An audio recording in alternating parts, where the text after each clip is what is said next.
வணக்கம் friends. On behalf of all India civil service coaching centre உங்களை meet பண்றதுல ரொம்ப சந்தோஷம்.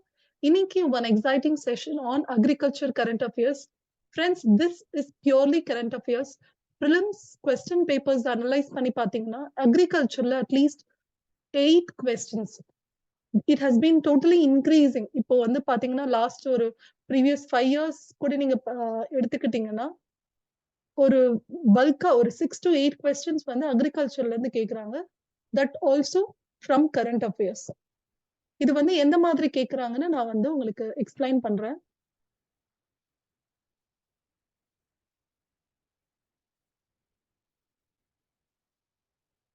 So I'm using a whiteboard. Friends, agriculture question வந்து previous இயர்ல நம்ம வந்து அனலைஸ் பண்ணும்போது எந்த பேசிஸ்ல வருதுன்னா, ஒன்னு அக்ரிகல்ச்சர் டெக்னாலஜி. இதுலயுமே இட் இஸ் டிஃப்ரெண்ட். லைக் இப்போ வந்து ஏதாச்சும் பெஸ்டிசைடு டெக்னாலஜி இல்லைன்னா பயோடெக்னாலஜி லைக் பிடி காட்டன் அந்த மாதிரி டெக்னாலஜி இல்லைன்னா நம்மளுக்கு வந்து இப்போ வந்து ஏதாச்சும் இரிகேஷன்ல டெக்னாலஜிஸ் வந்ததுன்னா அந்த மாதிரி இல்ல நானோ யூரியா அந்த மாதிரி ஃபர்டிலைசர்ஸ்ல டெக்னாலஜி இல்லைன்னா வந்து இப்போ நம்ம வந்து அக்வோபோனியா ஹைட்ரோ சாரி அக்வோபோனிக்ஸ் ஹைட்ரோபோனிக்ஸ் அந்த மாதிரி வந்து அந்த மாதிரி கல்டிவேஷன்ல சில டெக்னிக்ஸ் இந்த மாதிரி டெக்னிக்ஸ் வந்து நம்ம அக்ரிகல்ச்சர்ஸ்ல வருது. சோ அதனால வந்து அந்த மாதிரி பேஸ்டு கொஸ்டின்ஸும் இருக்கு. அதுக்கப்புறம் பேசிக்ஸ் லைக் C4 C3 பிளான்னா என்ன, அதுக்கப்புறம் வந்து ஃபர்டிகேஷன்னா என்ன, இதுவும் டெக்னாலஜில சொல்லலாம். But still it became a basics because it is all in NCERT. So என்சிஆர்டில கேட்கிற கேள்விகள் வந்து நம்ம பேசிக்ஸ்னு ஒதுக்கிடலாம். அதுக்கப்புறம் வந்து இப்ப சுகர் கேன்னா எந்த கிளைமேட்ல இருக்கும், இது வந்து காரிஃப் கிராப்பா ராபி கிராப்பா இந்த மாதிரி கேட்கறது இல்ல பல்சஸ் இந்த மாதிரி வந்து கேட்கறது வந்து இதுக்கப்புறம் அக்ரிகல்ச்சர் வந்து சப்ஜெக்ட் பேஸ்டா இருக்கு. Geography based, environment based, economy பேஸ்டுன்னு வந்து நம்ம பிரிக்கலாம். இப்ப எக்கனாமி பேஸ்ல சுகர் கேன் ப்ரொடக்ஷன் எவ்வளவு இருக்கு, இல்லைன்னா வந்து ரைஸ் ப்ரொடக்ஷன் வந்து சுகர் கேன் ப்ரொடக்ஷனோட அதிகமா இருக்கா, இல்லைன்னா which is the largest producer, which is the largest exporter, இந்த மாதிரி கேட்கறதெல்லாம் economy based question. Environment based question பாத்தீங்கன்னா வந்து நம்ம வந்து இப்போ இந்த பெஸ்டிசைட்னால என்ன பிரச்சனை இருக்கு, இல்லைன்னா அதனால வந்து இப்போ பாலினேட்டர்ஸ் லைக் ஹனிபி எல்லாம் வந்து இப்போ அஃபெக்ட் ஆகுது. சோ அந்த மாதிரி environmental based question which is related to agriculture கேக்குறாங்க. அதுக்கப்புறம் geography based question like agro climate, agro ecology இதெல்லாம் கேக்குறாங்க. இதெல்லாம் பாத்தீங்கன்னா சுகர் கேனோட டெம்பரேச்சர் இதெல்லாம் பாத்தீங்கன்னா ஜியோகிரபி பேஸ்டா வரும். அது எந்த இடத்துல கல்டிவேட் பண்றாங்க, ஏன் கோஸ்டல் ரீஜன்ல சுகர் கேன் ப்ரொடக்ஷன் வந்து நல்லா இருக்கு, இந்த மாதிரி கேக்குறதெல்லாம் பாத்தீங்கன்னா உங்களுக்கு வந்து geography paste questions. So agriculture அந்த மாதிரியும் போகுது. இன்னொன்னு policies, schemes, programs, then comes certain initiatives or supports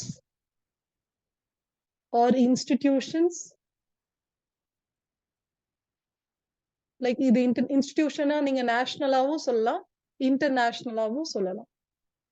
so இந்த மாதிரி நிறைய எக்ஸாம்பிள் நம்ம பேசணும்னா இப்ப நேஷனல் அக்ரிகல்ச்சரல் எக்ஸ்போர்ட் பாலிசி ஸ்கீம்ஸ்ல பாத்தீங்கன்னா பிரதான் மந்திரி பிஸ்கல் பீமா யோஜனா, இந்த fiscal Bima sorry Fasal Bima Yojana, Pradhan Mantri Fasal Bima Yojana. So Fasal Bima Yojana is for insurance, crop insurance scheme for the farmer. So Pradhan Mantri Fasal Bima Yojana, Bima. Then there are some programs. There can be programs for like we have low lending programs or many programs can be there. There can be initiatives. There can be supports like for the loan waivers. Loan waivers can be given or interest subvention. அதாவது கம்மியான இன்ட்ரெஸ்ட்ல வந்து loan கொடுக்கிறது, interest subvention scheme. இதெல்லாம் பாத்தீங்கன்னா சில supports. இப்ப பாத்தீங்கன்னா, இனிஷியேட்டிவ்ஸ்ல பாத்தீங்கன்னா, பிரையாரிட்டி செக்டர் லெண்டிங். நம்ம இதுக்கு முன்னாடியே பேசினோம். Priority sector lending. அதாவது பேங்க்ஸ் வந்து சில அமௌண்ட் ஆஃப் லோன் வந்து அக்ரிகல்ச்சருக்கு கட்டாயம் குடுக்கணும் அப்படின்றது ஒவ்வொரு பேங்க்லயும் ஒரு ஒரு பெர்சன்டேஜ் வந்து ஒதுக்கியிருக்காங்க. அதுக்கு பேரு பிரையாரிட்டி செக்டர் லெண்டிங். இது மாதிரி அக்ரிகல்ச்சர் ஒரு பிரையாரிட்டி செக்டர். ஒரு முக்கியத்துவமான செக்டர். அந்த செக்டருக்கு நிச்சயமா இந்த அளவுக்கு லெண்டிங் பண்ணணும் அப்படின்றது வந்து ஒவ்வொரு பேங்க்குக்கும் அ மேண்டேட்டரியா ஒரு அ புரோகிராம் இருக்கு. சோ அதுக்கப்புறம் இன்ஸ்டிடியூஷன்ஸ் பார்த்தீங்கன்னா, agriculture products export developing authority. MPEDA, பேடா அப்படின்லாம் இருக்கு. எம்பிடான்னா it is marine products export development authority. இது இருக்கு. அப்புறம் நபார்ட் பார்த்தீங்கன்னா, உங்களுக்கு வந்து லோன்ஸ் ரூரல் ஏரியாவுக்கு குடுக்குற ல் பே டெவலப்மென்ட் லோன்ஸ் குடுக்குற ஒரு அத்தாரிட்டி. சோ இந்த மாதிரி வந்து அக்ரிகல்ச்சர் சம்பந்தப்பட்ட இன்ஸ்டிடியூஷன்ஸ் கேட்கறாங்க. சோ ஆல்மோஸ்ட் பார்த்தீங்கன்னா, இங்க இருந்து 4 டூ 8 கொஸ்டின்ஸ் வந்து கட்டாயம் கேட்கறாங்க. So it's important for you to understand agriculture is a separate subject in prelims is always test. But together நீங்க ஜியோகிராபி, என்விரான்மென்ட், எக்கனாமின்னு படிச்சாலே அக்ரிகல்ச்சர் ஓரளவுக்கு கவர் ஆயிடுது. பட் ஸ்டில் அக்ரிகல்ச்சருக்கு நீங்க இம்பார்ட்டன்ஸ் குடுக்கணும். நியூஸ் பேப்பர்ல இந்த அக்ரிகல்ச்சர் சம்பந்தமா விஷயம் எஸ்பெஷலி ஏதாச்சும் பெஸ்ட் அட்டாக் நடந்ததுன்னா, அந்த பெஸ்ட் வந்து எந்த பெஸ்ட்டோட நேமு, பெஸ்ட் வந்து எந்த கிராப் வந்து அஃபெக்ட் பண்ணுது, அது எந்த ரீஜன்ல இப்ப தெலுங்கானால வந்து ஒரு பெஸ்ட் வந்து சுகர் கேன அஃபெக்ட் பண்ணுதுன்னா, அதோட நேம் நீங்க வந்து தெரிஞ்சுக்கணும். So this is very important for you to know. So அந்த மாதிரி அக்ரிகல்ச்சர் ரிலேட்டட் வந்து ஸ்கீம்ஸ் இந்த மாதிரி any news which is coming in the current affairs, you have to read and listen. And it is that alone. You need not go and study a whole book for agriculture. NCRTs along with this current affairs would do great wonders if you just study, take notes and revise அவ்வளவுதான். So அதனால வந்து இந்த agriculture part is doable. இது வந்து உங்களுக்கு ஈஸியா தான் இருக்கும். நெறைய ஸ்டூடண்ட்ஸ் வந்து இந்த சப்ஜெக்ட்ட படிக்கிறதுக்கு ரொம்ப ஆர்வமா இருப்பீங்கன்னு எனக்கு தெரியும். நானுமே நெறைய ஆர்வமா இந்த பர்ட்டிகுலர் கிளாஸோட ஸ்லைட்ஸ வந்து பிரிப்பேர் பண்ணியிருந்தேன். ஏன்னா இது வந்து இம்பார்ட்டன்ட்டா இருக்கு. இன்னொன்னு எல்லாருக்கும் நம்மளுக்கு பிடிச்ச ஒரு சப்ஜெக்ட் இந்த அக்ரிகல்ச்சர். பட் இருந்தாலும் சில ஃபேக்ட்ஸ் கேட்கறாங்கன்னும்போது, நம்ம வந்து அந்த ஃபேக்ட்ஸ படிச்சு தான் ஆகணும். அத பத்தி நம்ம கவலைப்படவோ, இல்ல வந்து பயப்படவோ கூடவே கூடாது. சோ அதனால தான் இந்த particular class. It is to it is to give you a great understanding that agriculture is taking an important part in the prelims. So அந்த ஒரு அண்டர்ஸ்டாண்டிங் குடுக்கிறதுக்காக இந்த particular class. So coming with this, so we will be looking at certain previous year question. பாருங்க இங்க. There is a question. See, simply, இது ஒரு geography based question. Black cotton soil of India has been formed due to the weathering of brown forest soil, fissure volcanic rock, granite schist, shale limestone. அதாவது black cotton soil. நம்ம அந்த கருப்பு கலர்ல அந்த soil வந்து எந்த ஒரு ராக்கோட வெதரிங்னால, அதாவது டிஸ்இன்டகிரேஷனால உருவாச்சுன்னு சொல்றாங்க. இதுல வந்து வல்கானிக் ராக்கோட டிஸ்இன்டகிரேஷன்ல தான் பிளாக் காட்டன் சாயில் உருவாயிருக்கும். சோ இது வந்து பாத்தீங்கன்னா ஜியோகிராபி பேஸ்டு கொஸ்டின். அடுத்து நம்ம பார்க்க போறது இந்த context of India's preparation for climate smart agriculture. Consider the following statement. Climate smart is an environment subject, while agriculture is as you know, agriculture is a separate subject. So it is a multidisciplinary question. So அதனால வந்து இந்த particular thing வந்து உங்களுக்கு வந்து environment current அஃபேர்ஸ்ல cover ஆயிடும். So நீங்க அக்ரிகல்ச்சர்னு தனியா current affairs தேடணும்னு அவசியம் இல்ல. என்விரான்மெண்ட்ல கவர் ஆயிடும், ஜியோகிராபில கவர் ஆயிடும். அதுதான் நான் சொல்றேன். சோ அக்ரிகல்ச்சருக்கு தனியா என்சிஆர்டிஸ் இல்ல. நீங்க ஜியோகிராபி என்சிஆர்டிஸ், என்விரான்மெண்ட்டுக்கு சம்பந்தமான கரண்ட் அஃபேர்ஸ் படிச்சாலே அது வந்து ஓரளவுக்கு கவர் ஆகுது. அடுத்து, how is permaculture farming different from conventional chemical farming? So permaculture farmingன்றது ஒரு different type of farming. Friends, நிறைய நியூஸ்ல வந்தது. லைக் வந்து zero budget natural farming, zero budget natural farming, இது நியூஸ்ல இருந்தது. அதுக்கப்புறம் நம்மளுக்கு தெரிஞ்ச ஆர்கானிக் ஃபார்மிங் வந்து எல்லாருக்கும் தெரியும். இந்த மாதிரி நிறைய டிஃப்ரெண்ட் டைப்ஸ் ஆஃப் ஃபார்மிங் இருக்கு friends. You have to understand these are different types of farming. What is the difference? Even sustainable ஃபார்மிங்னு ஒண்ணு இருக்கு. அதுக்கப்புறம் பாத்தீங்கன்னா சில டேர்ம்ஸ் எல்லாம் இருக்கு. Aquaculture, sericulture, sericulture. இப்ப ஏன்னா நான் பெர்மா கல்ச்சர்ன்னு சொன்னதுனால இது சொல்றேன். செரிகல்ச்சர். அதுக்கப்புறம் வந்து பிசிகல்ச்சர், மீன் வளர்க்கறது. அக்வா கல்ச்சரும் பாத்தீங்கன்னா மீன் வளர்க்கறது தான். பிசிகல்ச்சர்னு தனியாவே இருக்கு. செரிகல்ச்சர். சோ இந்த மாதிரி வந்து இந்த மாதிரியும் நம்மளுக்கு வந்து பாத்தீங்கன்னா கல்ச்சர் அப்படின்னு சொல்லிட்டு டிஃபரெண்ட் டிஃபரெண்ட் நேம்ஸ் இருக்கு. சோ இதெல்லாம் பாத்தீங்கன்னா இது என்னன்னு தெரிஞ்சுக்கிட்டாலே போதும். நீங்க வந்து ரொம்ப இத வந்து சர்ச் பண்ணி நெறைய பாயிண்ட்ஸ் எடுக்கணும்னு அவசியம் இல்ல. என்ன இதோட டிஃபரன்ஸஸ் என்ன அப்படின்னு தெரிஞ்சுக்கிட்டாலே போதும். சோ தட் இந்த மாதிரி கொஸ்டின்ஸ்க்கு வந்து உங்களால ஆன்சர் பண்ண முடியும். See this are asking permaculture and conventional chemical farming differences. Permaculture அப்படின்னு பாத்தீங்கன்னா, இட் இஸ் நெறைய கிராப்ஸ் ஒரு ஒரு ஏரியால வந்து ஒரு ஏரியால இல்லன்னா ஒரு அக்ரிகல்ச்சர் ஃபீல்ட்ல டிஃபரெண்ட் டிஃபரெண்ட் கிராப்ஸ் வந்து அதாவது மல்டிபிள் கிராப்ஸ் வந்து கல்டிவேட் பண்றது தான் பெர்மாகல்ச்சர். சோ பாத்தீங்கன்னா, அதுதான் பெர்மாகல்ச்சர்ன்னு சொல்றாங்க. It is very important. இது வந்து it is it is a sustainable farming method. Permaculture is a sustainable farming method. நம்ம கிரீன் ரெவல்யூஷனால அதாவது கிரீன் ரெவல்யூஷனால நம்ம வந்து மோனோ கல்ச்சர் கிராப்பிங்கா மாறிட்டோம். அதாவது ஒரு லேண்ட்ல ஒரே மாதிரி கிராப்ஸ வந்து நம்ம வந்து கல்டிவேட் பண்றோம். ரைஸ்னா ரைஸ் ஃபுல்லா அந்த ஹோல் அக்ரிகல்ச்சர் ஏரியாலயும் ரைஸ் மட்டும் தான். இல்லன்னா சுகர் கேன்னா ஹோலா சுகர் கேன். இது என்ன ஆகும்னா சாயில் வந்து எக்ஸாஸ்ட் ஆயிடும். சாயில் வந்து எக்ஸாஸ்ட் ஆயிடும். இன்னொன்னு, இப்ப வந்து நீங்க இந்த மாதிரி பெர்மா கல்ச்சர்ல டிஃபரெண்ட் டிஃபரெண்ட் கிராப்ஸ் வந்து ஒரு ஒரு ஒரு லேண்ட்ல கல்டிவேட் பண்ணீங்கன்னா, அட்வான்டேஜ் என்னன்னா, இப்போ ரைஸ்க்கு தேவைப்படுற சத்து, அதாவது நியூட்ரிஷன் வந்து ஒரு பல்சஸ்க்கு தேவைப்படாது. பருப்புக்கு தேவைப்படாது. அப்படி இருக்கும்போது, இதுக்கு என்ன தேவையோ, அத வந்து அந்த சாயில்ல இருந்து எடுத்துக்கும். இதுக்கு என்ன தேவையோ, அந்த சாயில்ல இருந்து எடுத்துக்கிறோம். சோ இது மியூச்சுவலா பாத்தீங்கன்னா, இது 2ம் அழகா டெவலப் ஆயி அங்க வந்து இருக்கும். பட் இங்க ஒரு பிரச்சனை என்னன்னா, புரொடக்ஷன் தான். இங்க வந்து இத வந்து ப்ராப்பரா வந்து செக்ரிகேட் பண்ணணும். இதெல்லாம் வந்து ஃபார்மர்ஸ்க்கு வந்து ஒரு பெரிய தலைவலின்னு தான் சொல்லலாம். பட் இருந்தாலும் இதுதான் சஸ்டைனபிள் அப்படின்னு சொல்றாங்க. இத வந்து லார்ஜ் ஸ்கேல்ல நம்ம பண்ணோம்னா, நிச்சயமா நம்மளுக்கு வந்து அ ஒரு முக்கியமான விஷயம் வந்து நம்மளுக்கு வந்து சஸ்டைனபிளா இருக்கும்.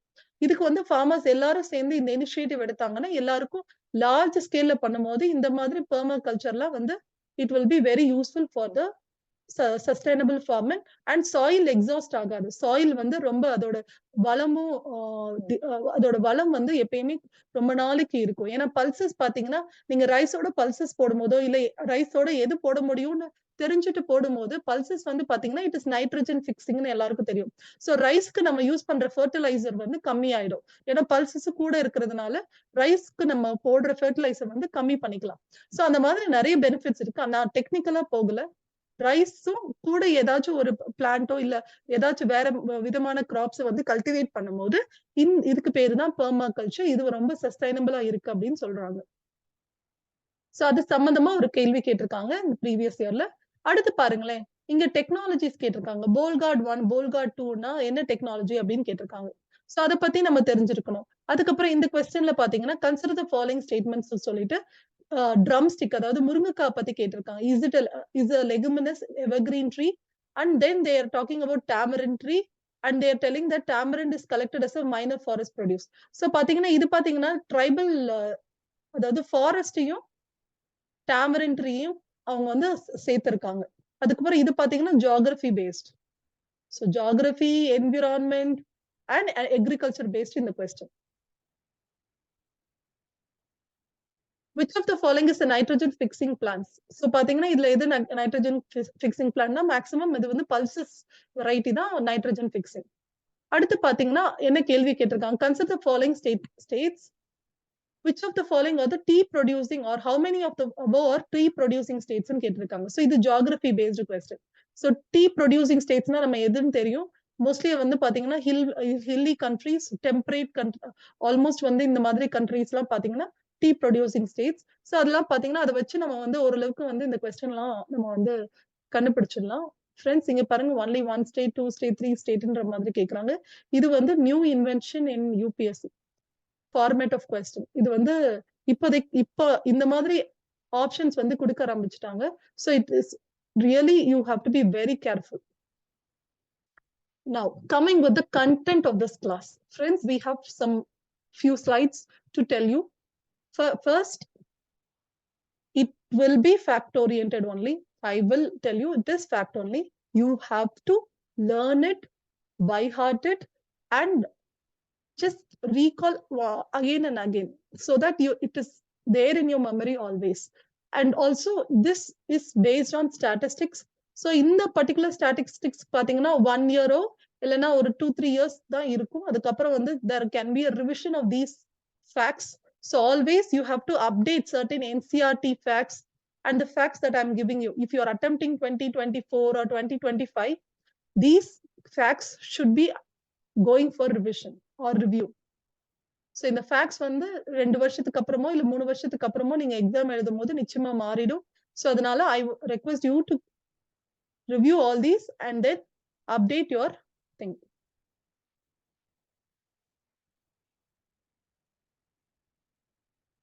So then crop classification. Okay. So introduction, the crop classification is based on the type of the produce. So இங்க வந்து பேசிக்கா நான் 2 ஸ்லைட் மட்டும் உங்களுக்கு வந்து பேக்ரவுண்ட் சொல்லிடுறேன். Crop classification வந்து it can be a food crop, it can be a cash crop or commercial crop ன்னு நம்ம சொல்லலாம். Then there is something called as plantation crops. Then there is something called as horticulture. Horticulture is simply the production of fruits, vegetables and even flowers. இதுக்கு தனித்தனி பேரும் இருக்கு.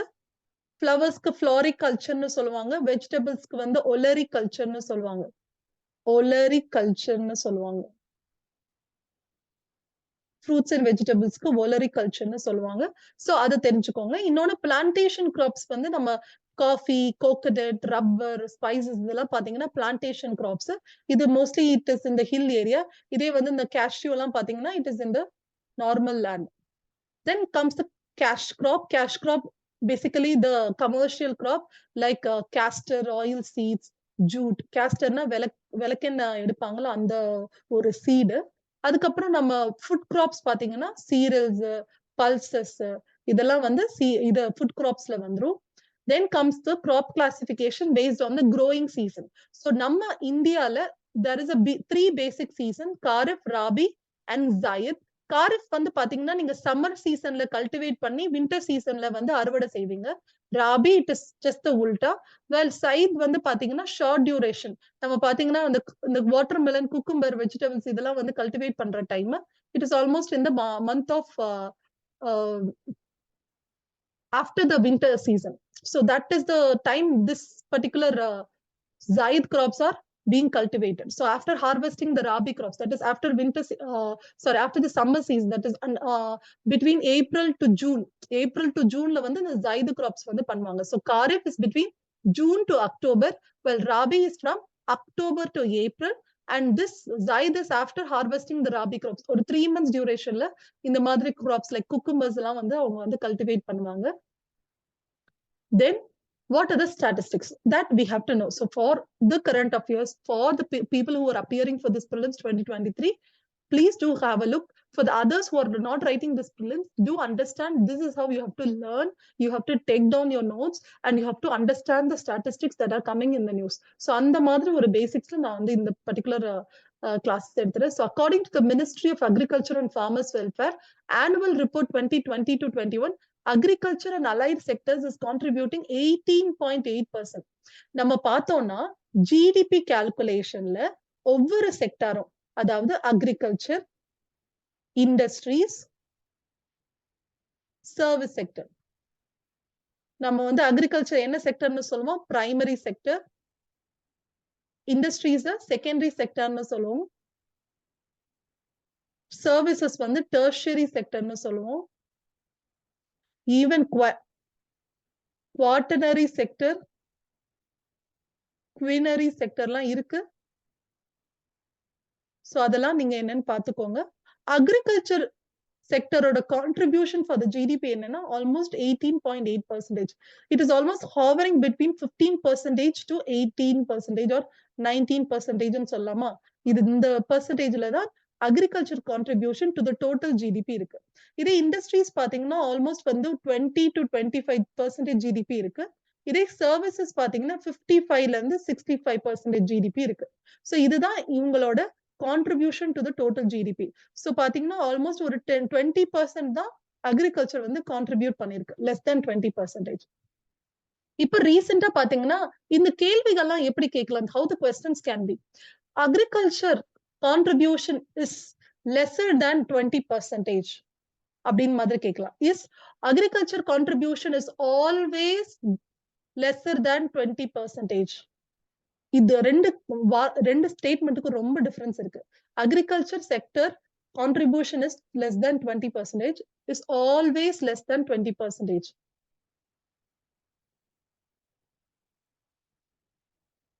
So இந்த மாதிரி ஸ்டேட்மெண்ட்ல நம்ம ரொம்ப கேர்ஃபுல்லா இருக்கணும். இது வந்து இந்த பர்ட்டிகுலர் டேட்டாவை வச்சு மட்டும் சொல்ல முடியாது. ஏன்னா இதுக்கு முன்னாடி எப்படி அக்ரிகல்ச்சர் இருக்கு, இதுக்கு முன்னாடி எப்ப பார்த்தாலும் 20%க்கு கீழே தான் இருக்கான்னு தெரிஞ்சுட்டு மட்டும்தான் நம்மளால வந்து இந்த பர்ட்டிகுலர் ஸ்டேட்மெண்ட்டை வந்து நீங்க கரெக்ட் பண்ண முடியும். சோ அந்த மாதிரி ஸ்டேட்மெண்ட்லாம் வந்து நீங்க வந்து தெரியலைன்னா நிச்சயமா அட்டென்ட் பண்ணாதீங்க.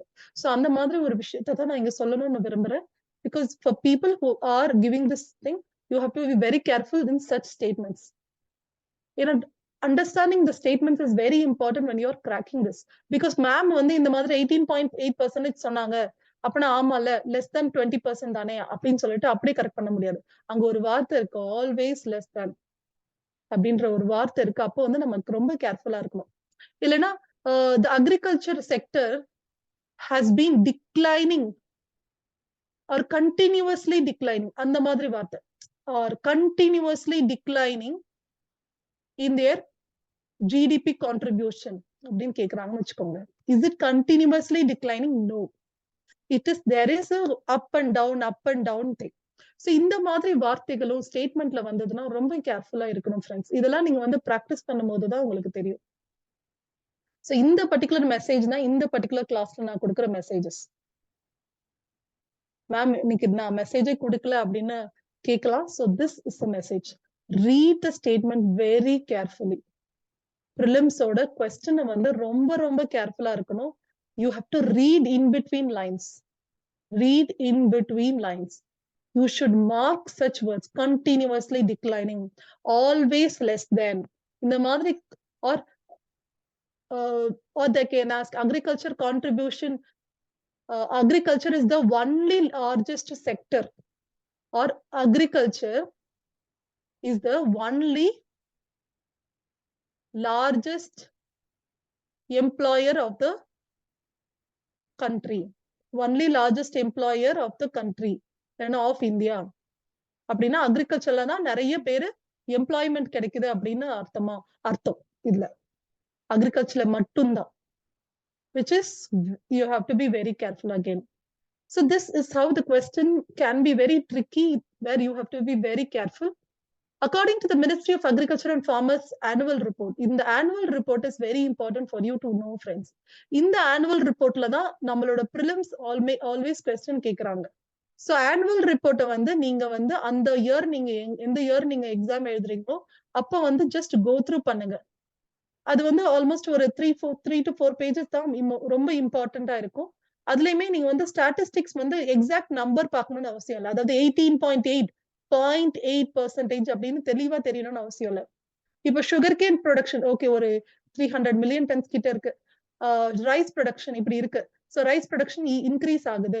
ரைஸ் ப்ரொடக்ஷன் வந்து சுகர் கேனோட அதிகமா இருக்கு இல்ல கம்மியா இருக்கு.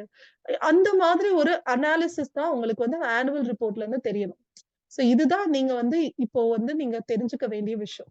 So according to Ministry of Agriculture and Farmers Welfare annual report, agriculture and allied sector witnessed a growth of 3.6% in 2021, 5.6 in 2017-18, 4.9 in 2016-17, 0.7 in 2015-16. So பாருங்க ஒரு அப் அண்ட் டவுன் இருக்கு. சோ அதனால கண்டினியூஸ்லி டிக்ளைனிங்கோ கண்டினியூஸ்லி இன்க்ரீசிங்கோ வார்த்தை வந்ததுன்னா இட் இஸ் ராங்.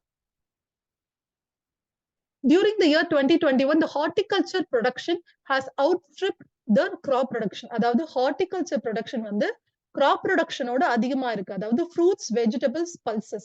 இதோட production வந்து crop production ஓட அதிகமாயிடுச்சு. எதனால? நம்மளோட consumption pattern வந்து மாறிடுச்சு. நம்ம வந்து ரொம்ப டயட் கான்ஷியஸா மாறிட்டோம். உண்மைதாங்க, சிரிக்காதீங்க. It's real. We become very diet conscious. Our consumption pattern. இது என்னன்னு சொல்லுவாங்கன்னா household consumption pattern change ன்னு சொல்லுவாங்க. household consumption pattern change ன்னு சொல்லுவாங்க. இதுல வந்து நம்ம இப்போ நிறைய வந்து வெஜிடபிள்ஸ், ஃப்ரூட்ஸ் இதெல்லாம் வந்து நம்ம அதிகமா நம்மளோட டயட்ல எடுத்துக்க ஆரம்பிச்சிட்டோம். which is very good sign, but it's not equally true. அதாவது எல்லாருமே, அதாவது புவர் செக்டர் பீப்புள் வந்து they are not getting access to this vegetable fruits. இந்த கன்சப்ஷன் பேட்டர்ன் சேஞ்ச் ஆனதுனால இது பாத்தீங்கன்னா விலை அதிகமாயிடுச்சு. இன்னொன்னு பாத்தீங்கன்னா இதோட இப்ப கோர் சீரியல்ஸ் லைக் வந்து இப்ப ராகி அதெல்லாம் வந்து ரொம்ப மலிவா கிடைச்சிட்டு இருந்தது. இதோட பிரைஸும் அதிகமாயிடுச்சு. ஏன்னா எல்லாரும் வந்து ராகி சாப்பிட ஆரம்பிச்சிட்டோம், கம்பு சாப்பிட ஆரம்பிச்சிட்டோம். இதனால இதுவுமே பாத்தீங்கன்னா house hold consumption pattern change. நம்மளுக்கு வந்து நிறைய சாப்பாடுல வந்து ரைஸை கம்மி பண்ணிட்டு நம்ம ராகி இந்த மாதிரி விஷயங்கள்லாம் அது இது பண்ணோம். இதுல என்ன பிரச்சனைனா இப்ப ராகி வந்து இதுக்கு முன்னாடி வந்து விலை கம்மியா இருந்தது. இது வந்து புவர் ஃபுட்டா இருந்தது. புவர் மேன் ஃபுட்டா இருந்தது. இப்ப பாத்தீங்கன்னா அதோட விலை வந்து அதிகமானதுனால இது ராகி வந்து it is very unaffordable for the poor மேன்னு சொல்லலாமா. ஆனா ஒரு சைடு ஒரு அட்வான்டேஜ் என்னன்னா farmers who are able to cultivate this ragi, they will be getting higher prices. So இது ஒரு good advantage. எப்பயுமே ஒரு பிரச்சனை நீங்க சொன்னீங்கன்னா அதோட அதுல ஒரு பாசிட்டிவ் நான் சொல்லுவேன். இல்ல நீங்க ஒரு பாசிட்டிவ் சொன்னீங்கன்னா அது ஒரு பிரச்சனை நான் சொல்லுவேன். சோ அதனால எல்லா விஷயமும் நம்ம தெரியணும். ஏன்னா நம்ம ஒரு யூபிஎஸ்சி ஆஸ்பிரண்ட், நம்ம எல்லா விஷயமும் தெரிஞ்சுக்கணுன்றதுக்காக தான் நான் இந்த விஷயத்துல சொல்றேன். Then Rajasthan has the highest percentage share of agricultural household among its rural household. This may be a different fact for you to understand. அதாவது நம்ம வந்து உத்தரப்பிரதேஷோ இல்ல பஞ்சாப்லயோ இல்லைன்னா ஹரியானாலயோ இல்லைன்னா நம்ம தமிழ்நாட்டிலயோ இல்ல கர்நாடகாலயோ தான் நம்ம வந்து அக்ரிகல்ச்சர் ஹவுஸ் ஹோல்டு வந்து அதிகமா இருக்கும்னு நினைச்சிட்டு இருப்போம். ஏன்னா ராஜஸ்தான் ஒரு டெசர்ட்னு எல்லாரும் நினைச்சிட்டு இருக்கிறதுனால நம்ம வந்து ராஜஸ்தான்ல இருக்கிற அக்ரிகல்ச்சரல் ஹவுஸ் ஹோல்டு வந்து ரொம்ப கம்மியா இருக்குமோ நினைச்சிட்டு இருக்கோம். ஆனா அப்படி இல்ல. ராஜஸ்தான்ல தான் அக்ரிகல்ச்சர் ஹவுஸ் ஹோல்டு வந்து ரொம்ப அதிகம். சோ ரூரல் ஹவுஸ் ஹோல்ட பார்க்கும்போது எல்லா ஸ்டேட்ஸ்ல இருக்க ரூரல் ஹவுஸ் ஹோல்ட்ல எங்க அதிகமா அக்ரிகல்ச்சர் சம்பந்தமா இருக்கிற வீடுகள் இருக்கோ அது எங்கன்னா ராஜஸ்தான்ல தான். India is the world's largest producer of milk, pulses, jute. Friends milk பாத்தீங்கன்னா நம்ம தான் largest producer. We recently became a largest producer. இதுக்கு முன்னாடி பாத்தீங்கன்னா ஆஸ்திரேலியா அந்த மாதிரி கண்ட்ரீஸ் தான் மில்க்ல லார்ஜஸ்ட் ப்ரொடியூசரா இருந்தது. இப்ப ரீசெண்டா பாத்தீங்கன்னா நம்ம அதிகமாயிட்டோம். பல்சஸ்ல நம்ம டாப் தான். ஜூட்லயும் நம்ம டாப்பா இருக்கோம். பட் இப்ப வந்து நம்மளோட ஜூட் ப்ரொடக்ஷன் வந்து டிக்ளைன் ஆயிட்டு இருக்குன்னு சொல்லுவாங்க. எப்பனாலும் வந்து வேற ஏதோ கண்ட்ரி வந்து நம்மள வந்து அவுட்ஸ்ட்ரிப் பண்ணிடலாம். சோ இங்க அவுட்ஸ்ட்ரிப்னு சொல்லியிருக்கோம்ல அந்த மாதிரி அவுட்ஸ்ட்ரிப் பண்ணிடலாம். சோ ஜூட் இப்போதைக்கு நம்ம வந்து ஜூட்ல ஹையஸ்ட் ப்ரொடக்ஷன்ல தான் இருக்கோம். But the production as such is declining, but we are still the largest producer. And India produced 42 million metric tons. இது million metric tons, friends. MMT na million metric tons. டன்னுனா தெரியும் நினைக்கிறேன். Okay, so million metric tons. So 42 million metric tons in 2018 to 19. Second highest production in the world after China. What is this about? It's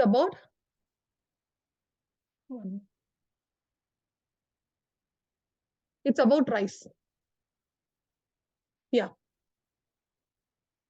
Oh, sorry. Second, right? This is wheat. Okay. நான் topic போட மறந்துட்டேன். We are second highest production in the world after China for wheat. According to FAO, that is Food and Agriculture Organization, India is the world's second largest producer of wheat after China. In 2021, China produced 148 million tons of wheat compared to India's 130. Almost நம்ம வந்து நெருங்கிட்டோம். So எப்பனாலும் நம்ம வந்து first ஆயிடலாம். So இது வந்து ஞாபகம் வச்சுக்கோங்க. ஏன்னா இதுக்கு முன்னாடி பாத்தீங்கன்னா ரைஸுக்கு நம்ம வந்து ஆல்மோஸ்ட் வந்து இப்படி அப்படி நம்ம லார்ஜஸ்ட் ஆயிடும். India is also the largest producer of cereal product in the world. India's export of cereals stood at 96,011 crore during the year 2020 to 21. And rice occupy the major share of India's total cereal export. So நம்ம total cereal export பார்த்தோம்னா rice தான் ரொம்ப அதிகம். மில்க்ல பாத்தீங்கன்னா India is the largest producer of milk in the world and ranks first among the world's milk producing nations since 1998. So first among the world's milk producing nations since 1998. But the per animal productivity of Indian bovine is lower than the world average. இது ரொம்ப ஒரு பெரிய problem தான் friends. நம்மளோட கவுஸ் R cattles பாத்தீங்கன்னா அதோட milk producing capacity வந்து ரொம்ப கம்மி. இதே அதோட மில்க் ப்ரொடியூசிங் கெப்பாசிட்டி அதிகமா இருந்ததுன்னா நிச்சயமா நம்ம வந்து வெரி ஹையஸ்ட் ப்ரொடக்ஷனா இருந்திருப்போம். பட் நம்ம டிராபிக்கல் கண்ட்ரியா இருக்கிறதுனால நம்மளோட கேட்டலோட ப்ரொடக்டிவிட்டி வந்து கம்மியா தான் இருக்கு. அதனாலதான் நம்ம பாத்தீங்கன்னா எக்ஸாட்டிக் பிரீட்ஸ் லைக் ஜெர்சி இதெல்லாம் பாத்தீங்கன்னா நம்ம வந்து எக்ஸாட்டிக் பிரீட்ஸ் வந்து நம்ம வந்து கிராஸ் பண்ணி நம்மளோட ஹைபிரிட் கவுஸ் தான் நம்ம இப்போதைக்கு நம்ம வந்து ப்ரொமோட் பண்றோம். பிகாஸ் அவங்களோட ப்ரொடக்டிவிட்டி வந்து அதிகமாகிறதுக்காக. சோ அதனாலதான் வந்து இப்ப இண்டிஜினஸ் பிரீட்ஸ் வந்து என்டேஞ்சர்ட் ஆயிட்டு இருக்குன்ற ஒரு பெரிய பிரச்சனை இருக்கு. இது எதனாலன்னா நம்மளோட கேட்டலோட ப்ரொடக்டிவிட்டி வந்து ரொம்ப கம்மி. சோ அதனால வந்து இந்த ஒரு பிரச்சனை வந்து இருக்கு. பட் ஸ்டில் நம்ம வந்து இந்தியாஸ் லார்ஜஸ்ட் ப்ரொடியூசர் தான்.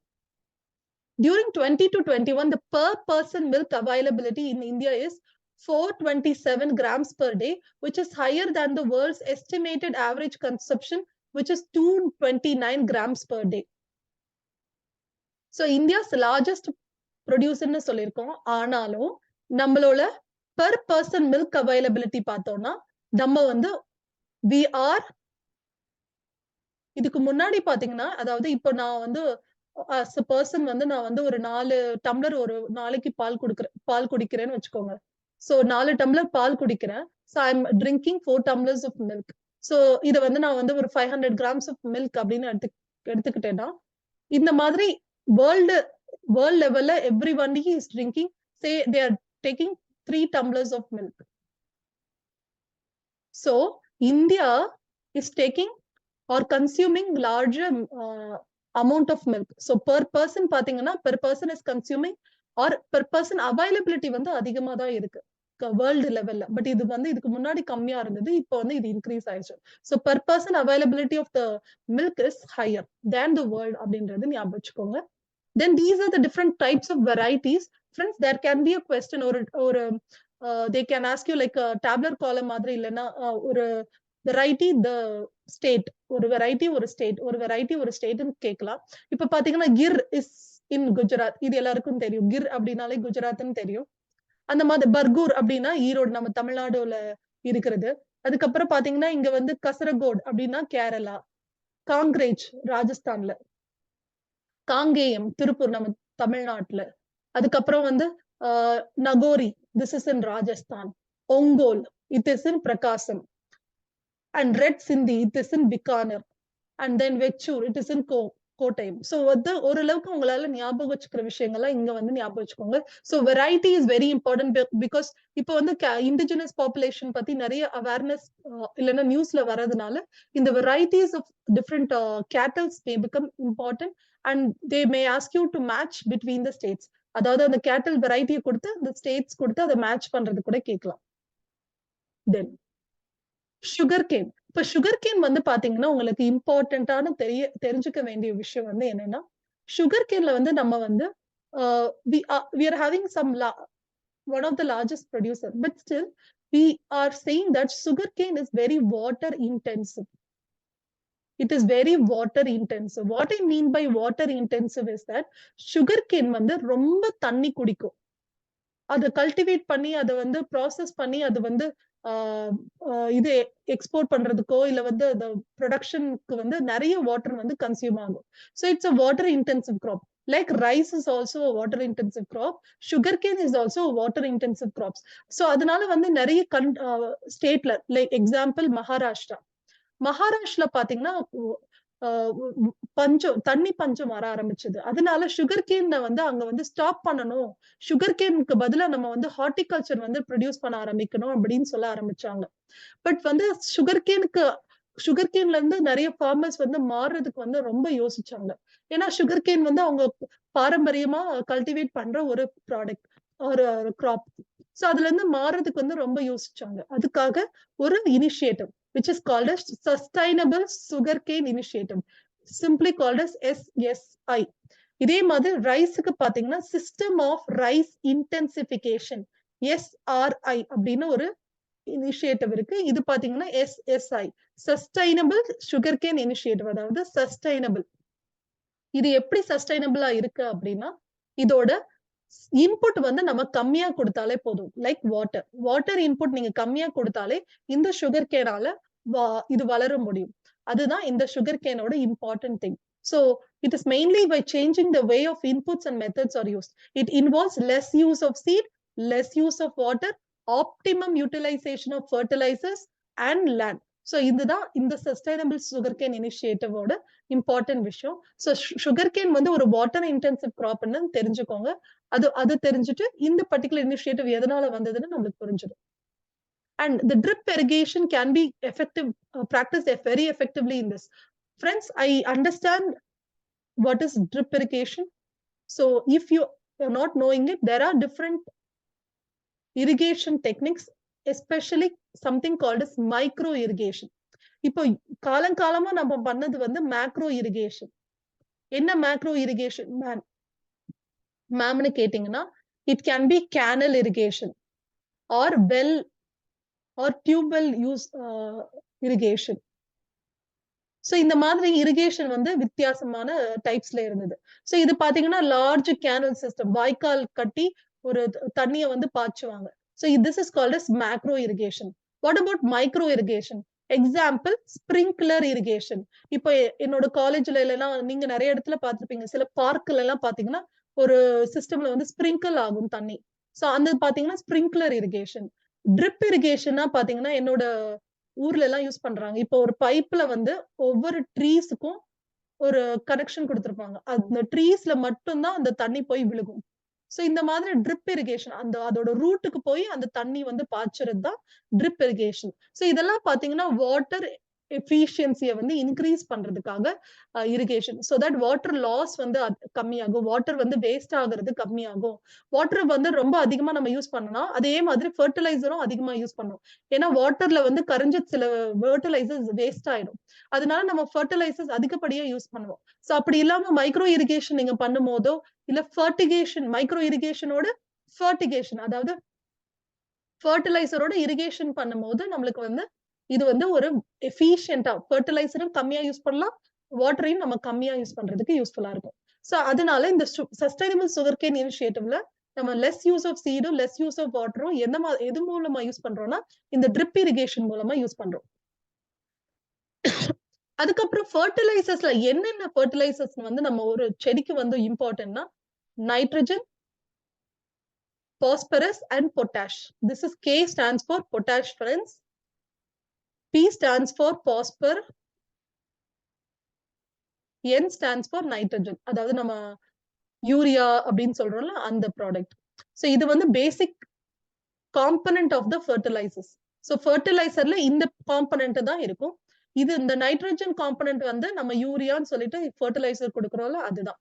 சோ யூரியா சிம்பிளி த அம்மோனியம் கண்டென்ட். சோ இங்க நைட்ரஜன் பாத்தீங்கன்னா நம்மளோட யூரியா இதுல ஒரு விஷயம் நம்ம என்னன்னு தெரிஞ்சுக்கணும். என்பிகேல நான் சில விஷயங்கள் நான் வந்து உங்களுக்கு இங்கேயே வந்து பதிவு செஞ்சேன். சோ என்பிகேல வந்து எல்லாமே இம்பார்ட்டன்ட் ஃப்ரெண்ட்ஸ். இது வந்து நம்ம வந்து ப்ராப்பர் ப்ரொபோர்ஷன்ல வந்து நம்ம ப்ராப்பரா யூஸ் பண்ணணும். இந்த ஃபெர்டிலைசர்னு நீங்க சொல்லும் போது வெறும் யூரியாவை மட்டும் நீங்க வந்து ஒரு செடியில கொடுக்க கூடாது. இந்த என்பிகே வந்து ஒவ்வொரு செடிக்கும் ஒவ்வொரு விதமான தேவையா இருக்கும். சோ நீங்க வந்து அதுக்கேத்த மாதிரி தான் ப்ரொடியூஸ் பண்ணணும். சோ 2 விதம் friends, crop based, soil based.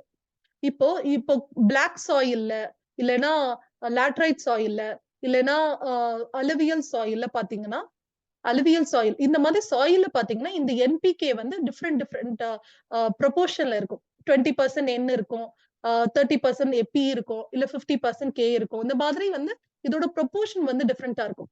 So soil வந்து இந்த மாதிரி ஒவ்வொரு டிஃப்ரெண்ட் டைப் ஆஃப் சாயிலும் ஒவ்வொரு விதமா என்பிகே வந்து வச்சிருக்கும். சோ அதுக்கேத்த மாதிரிதான் கிராப்பும் அங்க வளரும். சோ கிராப்புக்கு எவ்வளவு என்பிகே தேவையோ அந்த கிராப் வந்து எந்த சாயில் அந்த மாதிரி ப்ரொபோர்ஷனை கொடுக்குதோ அந்த பர்டிகுலர் சாயில்ல தான் இந்த கிராப் வளரும். So the crop will select the soil where it is having a suitable NPK nutrients. So NPK is the nutrient for the crops. So it is the nutrients. So NPK nutrients வந்து எந்த சாயில்ல அதுக்கு தேவைப்படுற மாதிரி இருக்கும் அந்த இடத்துல தான் அந்த crop வளரும். So crop-க்கு என்ன மாதிரி NPK தேவையோ அதை தான் நம்ம வந்து farmers வந்து அப்ளை பண்ணணும். இன்னொன்னு அந்த farmers வந்து மனசுல வச்சுக்கணும். அந்த சாயில்ல எவ்வளவு NPK இருக்கு, எவ்வளவு NPK அந்த crop-க்கு தேவை, அதுக்கேத்த மாதிரி தான் அவர் வந்து அந்த ஃபெர்டிலைசரை வந்து அந்த crop அந்த சாயில்ல வந்து அப்ளை பண்ணணும். இல்ல அந்த crop-க்கு கொடுக்கணும். அப்படி அவங்க குடுக்காம இருந்தாங்கன்னா என்ன பிரச்சனை இருக்கும்னா ஸ்கிராப் வளராது. ஓகே. சோ அந்த மாதிரி ஒரு விஷயம் வந்து it is very scientific friends. இது வந்து ஆனா ஃபார்மர்ஸ்க்கு நல்லா தெரியும். ஏன்னா வந்து அவங்களுக்கு வந்து ட்ரெடிஷனலா அவங்களுக்கு வந்து சில இது நாலேஜ் ட்ரெடிஷனல் நாலேஜ் இருக்கு. பட் இப்ப என்ன பிரச்சனைனா பாத்தீங்கன்னா உங்களுக்கு கவர்மெண்ட் வந்து இப்ப வந்து உள்ள வராங்க. கவர்மெண்ட் வந்து சப்சிடின்ற பேர்ல சப்சிடி எதுல அதிகமா குடுக்குறாங்கன்னா நைட்ரஜன் ஃபெர்டிலைசருக்கு அதிகமா குடுக்குறாங்க. ஆனா பாஸ்பரஸ்க்கோ பொட்டாஷுக்கோ சப்சிடிஸ் வந்து கம்மியா தான் இருக்கு. இல்ல. சோ அதனால என்ன ஆகுதுன்னா ஃபார்மர் வந்து he is becoming dependent on this urea. So nitrogen ஃபெர்டிலைசரை தான் அதிகமா யூஸ் பண்றாங்க. இப்போ ஒரு கிராப்புக்கு தேவையே படாது நைட்ரஜன். ஆனா வந்து அந்த கிராப்புக்கு போய் நைட்ரஜன் ஃபெர்டிலைசர்ஸ் குடுக்குறாங்க. ஒரு கிராப்புக்கு தேவைப்படுறது வந்து பொட்டாஷோ இல்ல பாஸ்பரஸ். ஆனா அங்க அது அந்த கிராப் வந்து அது கிடைக்காததுனால அது வந்து செத்து போயிடுது. சோ இந்த மாதிரி ஒரு பிரச்சனை இருக்கு. சோ கவர்மெண்ட் சப்சிடி வந்து எல்லாத்துக்கும் இருக்கணும். இல்லன்னா எதுக்குமே இருக்கக்கூடாதுன்றதுதான் சில பேரோட வாதம். இங்க வந்து இந்த ஒரு விஷயம் நடந்துட்டு இருக்கு. இன்னொரு விஷயம் என்னன்னா, நீங்க வந்து இந்த NPKல வந்து நம்ம வந்து புரொடக்ஷன் பாத்துக்கலாம். இதுல வந்து நம்ம NPK இந்த நைட்ரஜன் ஃபெர்டிலைசர்ஸ் வந்து இந்தியால நல்ல புரொடக்ஷன் இருக்கு ஃப்ரெண்ட்ஸ். பாஸ்பரஸ் வந்து நம்மளுக்கு வந்து ஆல்மோஸ்ட் கொஞ்சம் தான். அதாவது வெரி லெஸ் புரொடக்ஷன் இருக்கு. பொட்டாஷ் வந்து பாத்தீங்கன்னா சுத்தமா நம்ம கிட்ட இல்ல. நம்ம வந்து we are importing only. இருக்கலாம் பட் வந்து maximum very maximum we are importing. இங்க வந்து கொஞ்சமா இம்போர்ட் பண்றோம். இங்க ரொம்ப கம்மியா இம்போர்ட் பண்றோம். ஏன்னா this is more available in India. This is little available. This is very least available in India. So this you have to understand.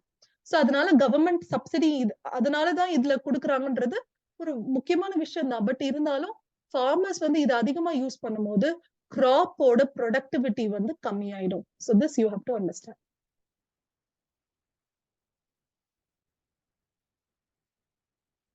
So with that note, understand that in the sustainable sugarcane initiative வந்து NPK fertilizers வந்து இந்த அளவுக்கு use பண்றாங்க அப்படின்றது இங்க கொடுத்திருக்காங்க. So drip irrigation, NPK fertilizers வந்து போதுமான அளவு யூஸ் பண்றாங்க. And by changing the way of raising nursery, அதாவது சுகர்கேன் எப்படி வளர்க்குறாங்கன்றத சேஞ்ச் பண்றதுனால அது வந்து ரொம்ப சஸ்டைனபிளா இருக்கு அப்படின்னு சொல்றாங்க. அந்த top sugarcane producing state is Maharashtra. So ரீசெண்டா பாத்தீங்கன்னா Maharashtra is a top sugarcane producing state. இதுக்கு முன்னாடி உத்தரப்பிரதேஷ் இருந்தது. பட் ரீசெண்டா பாத்தீங்கன்னா மகாராஷ்டிரா அதிகமாயிடுச்சுன்னு சொல்றாங்க. But still this is not very clear. Maharashtra உத்தரப்பிரதேஷ்ன்றது வெரி கிளியரா இல்ல. பட் மகாராஷ்டிரா தான் இப்போதைக்கு இருக்கு. Then central government announces fair and remunerative prices. Friends இது முன்னாடி கிளாஸ்ல வந்து நம்ம வந்து பேசிருப்போம். MSP பத்தி பேசிருப்போம். எப்ப பேசணும்னா வேர்ல்டு ட்ரேட் ஆர்கனைசேஷன் பத்தி பேசும்போது, இன்டர்நேஷனல் ஆர்கனைசேஷன் பேசும்போது இந்த MSP மினிமம் சப்போர்ட் பிரைஸ்ன்னு பேசிருப்போம். இது வந்து 23 கிராப்ஸ்க்கு வந்து கொடுக்குறாங்க. இந்த மினிமம் சப்போர்ட் பிரைஸ்ல தான் கவர்மெண்ட் வந்து ஃபார்மர் கிட்ட இருந்து கிராப்ஸ் அதாவது ரைஸோ வீட்டோ வாங்கிட்டு அவங்களுக்கு வந்து MSP பிளஸ் சம்திங் கொடுப்பாங்க, காசு கொடுப்பாங்க. So farmer is very happy. He is able to market it to government itself. So our farmers போய் மார்க்கெட்ல போய் கூவி விக்கணும்னு அவசியமே இல்ல. He can give it to the government itself. So this is very good. But still MSP இல்ல ஒரு பெரிய பிரச்சனை என்னன்னா MSP is not given equally to all the crops.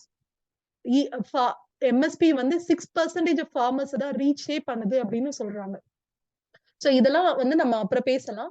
So this is what you have to understand. MSP-ல ஒரு விஷயம். இப்போ MSP மாதிரியே சுகர்கேனுக்கு ஒரு பிரைஸ் கொடுக்குறாங்க. அது என்னன்னா ஃபேர் அண்ட் ரெமுனரேட்டிவ் பிரைசஸ், FRP அப்படின்னு சொல்லுவாங்க.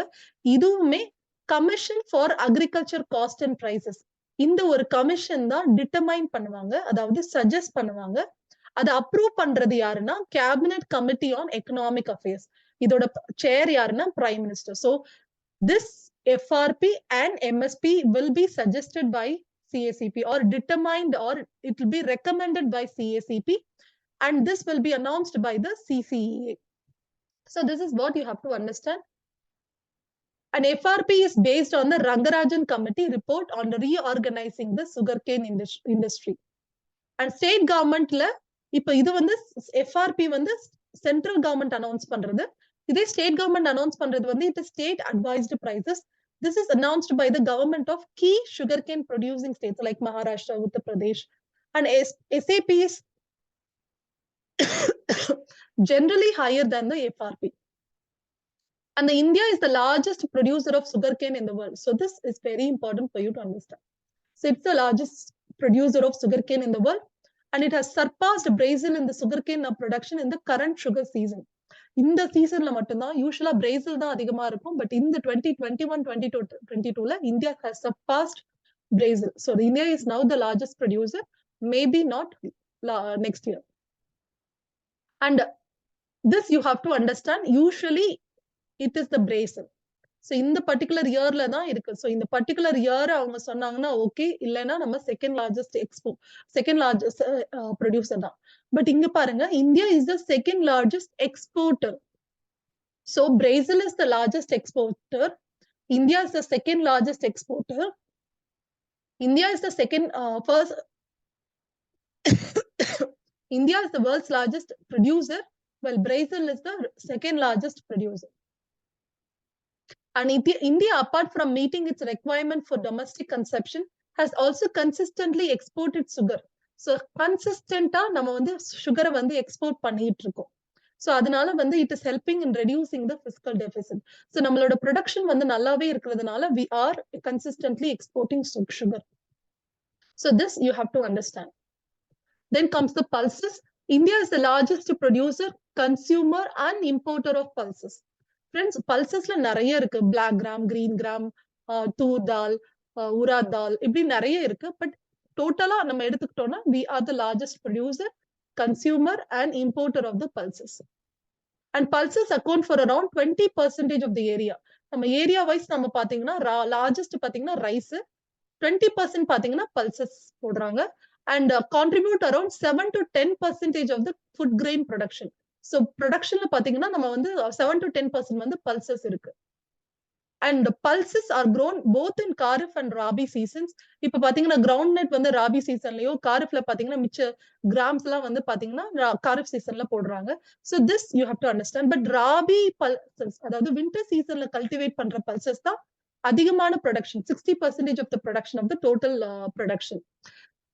And the highest is Madhya Pradesh. So Madhya Pradesh is highest in pulses production. And the productivity is 764 kilogram per hectare.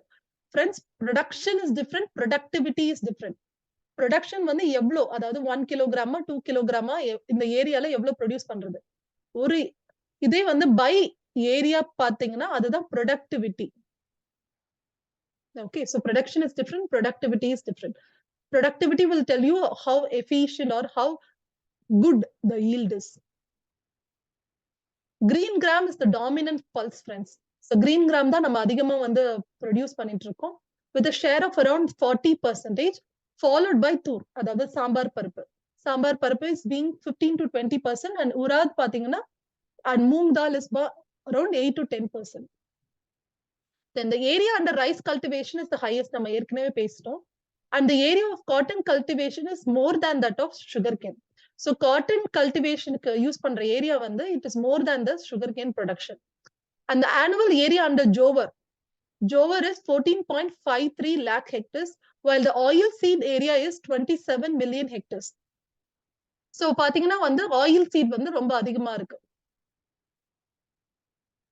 The area under sugarcane cultivation has increased. And the production of rice, wheat and pulses and coarse cereals பாத்தீங்கன்னா இதுதான். So the correct sequence அதிகமா produce ஆகுது rice, wheat, coarse cereals and pulses. So இதெல்லாம் பாத்தீங்கன்னா it can easily become a question. So first statement, the production of jowar is higher than the sugarcane. Second, the production of sugarcane is higher than the oil seeds. 3, the production of rice is higher than the jowar. இந்த மாதிரி 3-4 statement வந்து இந்த கன்ஃபியூசிங்கா கேட்டுட்டு அந்த மாதிரி which one of the following is correct அப்படின்னு கேட்கலாம். That is the why I have given all these statements. Then comes the oil seed. We are one of the largest producer. So we are not the largest producer. We are one of the. So இதுமே ஸ்டேட்மெண்ட்ல வந்து ரொம்ப கேர்ஃபுல்லா இருங்க. And India accounts for an estimated production of 36.56 million tons. So இது வந்து 2021ல இருக்கிற estimate. Especially 9 cultivated oil seedல இந்த ஒரு estimate பண்ணிருக்காங்க. By boosting the production and productivity of oil seeds, oil palm, and minimizing the import, we are expecting to increase the availability of these oils, reaching self-sufficiency. Friends, நம்ம வந்து இப்போதைக்கு நம்ம பாத்தீங்கன்னா consider பண்ணோம்னா நிறைய ஆயில் சீடை import பண்ணிட்டு இருக்கோம். நம்மளுக்கு நல்ல ப்ரொடக்ஷன் இருந்தாலும் நம்ம ஆயில் சீட்ஸ் நிறைய இம்போர்ட் பண்றோம், எஸ்பெஷலி ஃப்ரம் இந்தோனேஷியா, மலேசியா. இதுல நம்ம நிறைய வந்து இந்த பாம் ஆயில் வந்து நம்ம வந்து இம்போர்ட் பண்ணிட்டு இருக்கோம்னு சொல்றாங்க. So this is very important in news. Primary source of vegetable oil வந்து பாத்தீங்கன்னா 9 oil seeds are the primary source which are largely grown on under rain fed condition. அதாவது rain fed conditionனா மழை, அதுக்குன்னு தனியா இரிகேஷன் ஃபெசிலிட்டி கொடுக்க மாட்டாங்க. இது வந்து மழையை சார்ந்து வளர்ற graphs. Then among these soybean, groundnut, rapeseed பாத்தீங்கன்னா இதுல பாத்தீங்கன்னா இந்த டேட்டால நீங்க என்ன அண்டர்ஸ்டாண்ட் பண்ணணும்? Which is the highest? It is soybean. So இந்த 9 பிரைமரி சோர்சஸ்ல சோயாபீனோட ப்ரொடக்ஷன் வந்து அதிகமா இருக்கு அப்படின்றது நம்ம தெரிஞ்சுக்கணும்.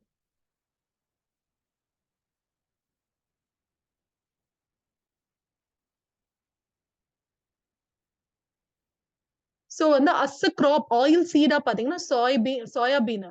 அதே வந்து வெஜிடபிள் ஆயில்ல வந்து மேஜர் ஷேர் பாத்தீங்கன்னா மஸ்டர்டும் சோயாபீனும் இருக்கு.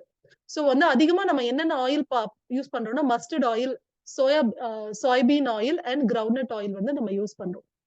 ஆந்திர பிரதேஷ் வந்து it is famous for groundnuts, Gujarat is for groundnut, Haryana for mustard, Karnataka for groundnut, Madhya Pradesh is for soybean, Tamil Nadu is for groundnut. India is producing about 7 to 8 million tons of vegetable oils from primary sources. Primary source na the 9 oil seed சொல்றாங்க. And secondary sources of oil is also available. Secondary sources na enna அப்படின்னா which is obtained from cotton seed, rice bran, coconut, tree borne oil seeds. இதெல்லாம் oil seed ன்னு டைரக்டா சொல்ல முடியாது. இதெல்லாம் பாத்தீங்கன்னா it is a form where we get the oil. It is not an oil seed. இப்ப கேஸ்டரோ இல்ல மஸ்டர்டோ வந்து it is an oil seed. இது இந்த மாதிரி அது வந்து பிரைமரி சோர்ஸ். இது பாத்தீங்கன்னா செகண்டரி சோர்ஸ். நம்ம வந்து ரைஸ் பிராண்ட்ல இருந்து கொண்டு வரதெல்லாம் secondary source of vegetable oil. And oil palm, which is categorized as secondary sources of oil, should be included as primary source as it gives the highest per hectare oil in. So இப்ப வந்து இந்த demand பண்றாங்க oil palm வந்து primary சோர்ஸ்ல include பண்ணும். ஏன்னா இதுதான் இப்போதைக்கு maximum oil வந்து நம்ம ப்ரொடியூஸ் பண்ணிட்டு இருக்கோம் அப்படின்னு சொல்றாங்க. India is heavily dependent on imports to meet its edible oil requirements, as I told you, and we are the largest importer of vegetable oil in the world, followed by China and USA. So நம்ம தான் first largest importer, அதுக்கப்புறம் தான் China and India. So palm oil தான் நம்ம அதிகமா வந்து import பண்ணிட்டு இருக்கோம். அந்த import of vegetable oil in India is highest in the last 5 years due to cut in duty as a mandatory under Malaysia India Comprehensive Economic Cooperation Agreement. இது ஒரு almost ஒரு ஃப்ரீ ட்ரேட் அக்ரிமெண்ட் ஃப்ரெண்ட்ஸ். நம்ம வந்து மலேசியால இருந்து duty ரொம்ப கம்மி, அதாவது கஸ்டம் டியூட்டி இல்லைன்னா நம்ம இம்போர்ட் டியூட்டி வந்து ரொம்ப கம்மி பண்ணிட்டோம். சோ அதனால நம்ம வந்து இப்போ வந்து ஆயில் எடிபிள் ஆயில வந்து நம்ம இங்க இருந்து வெஜிடபிள் ஆயில வந்து மலேசியால இருந்து அதிகமா இம்போர்ட் பண்ணிட்டு இருக்கோம். சோ அது வந்து நம்ம தெரிஞ்சுக்கணும். And the import figure of edible oils during 2019 to 20 reveals that India imported a total of 13.35 million tons of vegetable oils costing rupees 61,559 crore. So இதுதான் ஆயில் சீடோட இது பெரிய பிரச்சனை. இதுல ஒரு சின்ன ஸ்டோரி நான் சொல்றேன். ஃப்ரெண்ட்ஸ், நம்ம வந்து ஆயில் சீட் பாத்தீங்கன்னா நம்மளுக்கு நிறைய பொட்டன்ஷியல் இருக்கு. நம்மளுக்கு ஆயில் சீட் பொட்டன்ஷியல் வந்து ரொம்ப ஹையா தான் இருக்கு. எஸ்பெஷலி இந்த செகண்டரி சோர்ஸ். அதாவது நம்ம ரைஸ் பிராண்ட்ல இருந்து, ட்ரீ ட்ரீ பாம்ல இருந்து, இதுல எல்லாம் வந்து நம்ம செகண்டரி சோர்ஸ் வந்து நம்ம அதிகமா யூஸ் பண்ணலாம். பட் நம்ம வந்து இன்னும் இத வந்து இதோட இந்த டெக்னாலஜி வந்து நம்ம இன்னும் நல்லா டெவலப் பண்ணல. அதாவது ரைஸ் பிரான்ல இருந்து ஆயில் எடுக்கிறது, இதெல்லாம் நல்லா டெவலப் பண்ணல. சோ அதனால வந்து நம்மளோட ஆயில் சீட் புரொடக்ஷன் வந்து ரொம்ப கம்மியா இருக்கு. இன்னொன்னு நம்மளோட ஆயில் சீட் கல்டிவேஷன், அதாவது இந்த பிரைமரி கிராப்ஸ் லைக் சோய்பீன் இதெல்லாம் பாத்தீங்கன்னா நம்ம வந்து கம்மியா தான் ப்ரொடியூஸ் பண்ணிட்டு இருக்கோம். Because major area is dedicated for rice, வீட். இதுக்கு தான் நம்ம வந்து அதிகமான ஏரியா வந்து அக்ரிகல்ச்சர் ஏரியா வந்து நம்ம யூஸ் பண்றோம். சோ அதனாலயும் ஆயில் சீடோட ப்ரொடக்ஷன் வந்து அது கம்மியா இருக்கு. இன்னொன்னு நம்ம வந்து import from Malaysia, Indonesia is less costlier. Because நம்ம வந்து மலேசியா கூட இந்த காம்ப்ரிஹென்சிவ் எக்கனாமிக் பார்ட்னர்ஷிப் அக்ரிமெண்ட் வந்து நம்ம போட்டிருக்கோம்ல. அதனால நம்மளோட இம்போர்ட் டியூட்டி வந்து கம்மியா இருக்கு. சோ அதனால நம்மளால சீப்பான பாம் ஆயிலோ இல்ல வெஜிடபிள் ஆயில்ஸோ மலேசியால இருந்தோ இந்தோனேஷியால இருந்தோ நம்மளால இம்போர்ட் பண்ணும்போது அதனால நிறைய இம்போர்ட் வந்து அதிகமாயிட்டு இருக்கு. சோ அதனால வந்து இம்போர்ட் வந்து ரொம்ப அதிகமாகுது. அண்ட் ஆல்சோ ஆயில் சீட் ப்ரொடக்ஷனும் பெருசா இல்ல. அதனாலதான் நம்மளோட இம்போர்ட் வந்து ரொம்ப ரொம்ப அதிகமா இருக்கு oil seat. And our consumption also has increased. இப்ப நிறைய ஜங்க் ஃபுட்ஸ் வந்து நம்ம யூஸ் பண்ண ஆரம்பிச்சுட்டோம். சோ அதனால நம்மளோட கன்சப்ஷன் இன்க்ரீஸ் ஆச்சு. மேம் இதுக்கு முன்னாடி என்ன சொன்னீங்க? நீங்க டயட் கான்ஷியஸ் ஆயிட்டோம் அப்படின்னு சொன்னீங்க. But still oil seeds are important for us to understand. There is an increased consumption of oil, vegetable oil that we are started highly importing from the Malaysia and Indonesia. But இன்னொரு விஷயம் என்னன்னா, Malaysia, இந்தோனேஷியால நம்ம அதிகமா import பண்றதுனால Malaysia and Indonesia is very happy to export it to India, but at the cost of environment. அவங்க Malaysia, Indonesia பாத்தீங்கன்னா it is evergreen forest area. அங்க என்ன இருக்கும்? எவர்கிரீன் ஃபாரஸ்ட் இருக்கும். ஆனா அந்த எவர்கிரீன் ஃபாரஸ்ட் அழிச்சிட்டு பாம் ஆயில் பிளான்டேஷன் வந்து அங்க பண்றாங்க. இந்த பாம் ஆயில் பிளான்டேஷன் பண்ணும்போது என்ன ஆகும்னா, அந்த ஃபாரஸ்ட் வந்து அழியுது. அந்த ஃபாரஸ்ட்ல இம்பார்ட்டன்ட் ஒரு ஸ்பீசிஸ் என்னன்னா கொரில்லா. இந்த கொரில்லா வந்து அஃபெக்ட் ஆகுது. சோ இது வந்து ஒரு பெரிய கால். சோ அதனால எல்லா கண்ட்ரீஸும் என்ன சொல்றாங்க? இந்தியா, நீங்க வந்து இம்போர்ட் பண்றத குறைங்க அப்படின்னு சொல்றாங்க. சோ இது வந்து நியூஸ்ல இருந்ததுனால I am telling you here.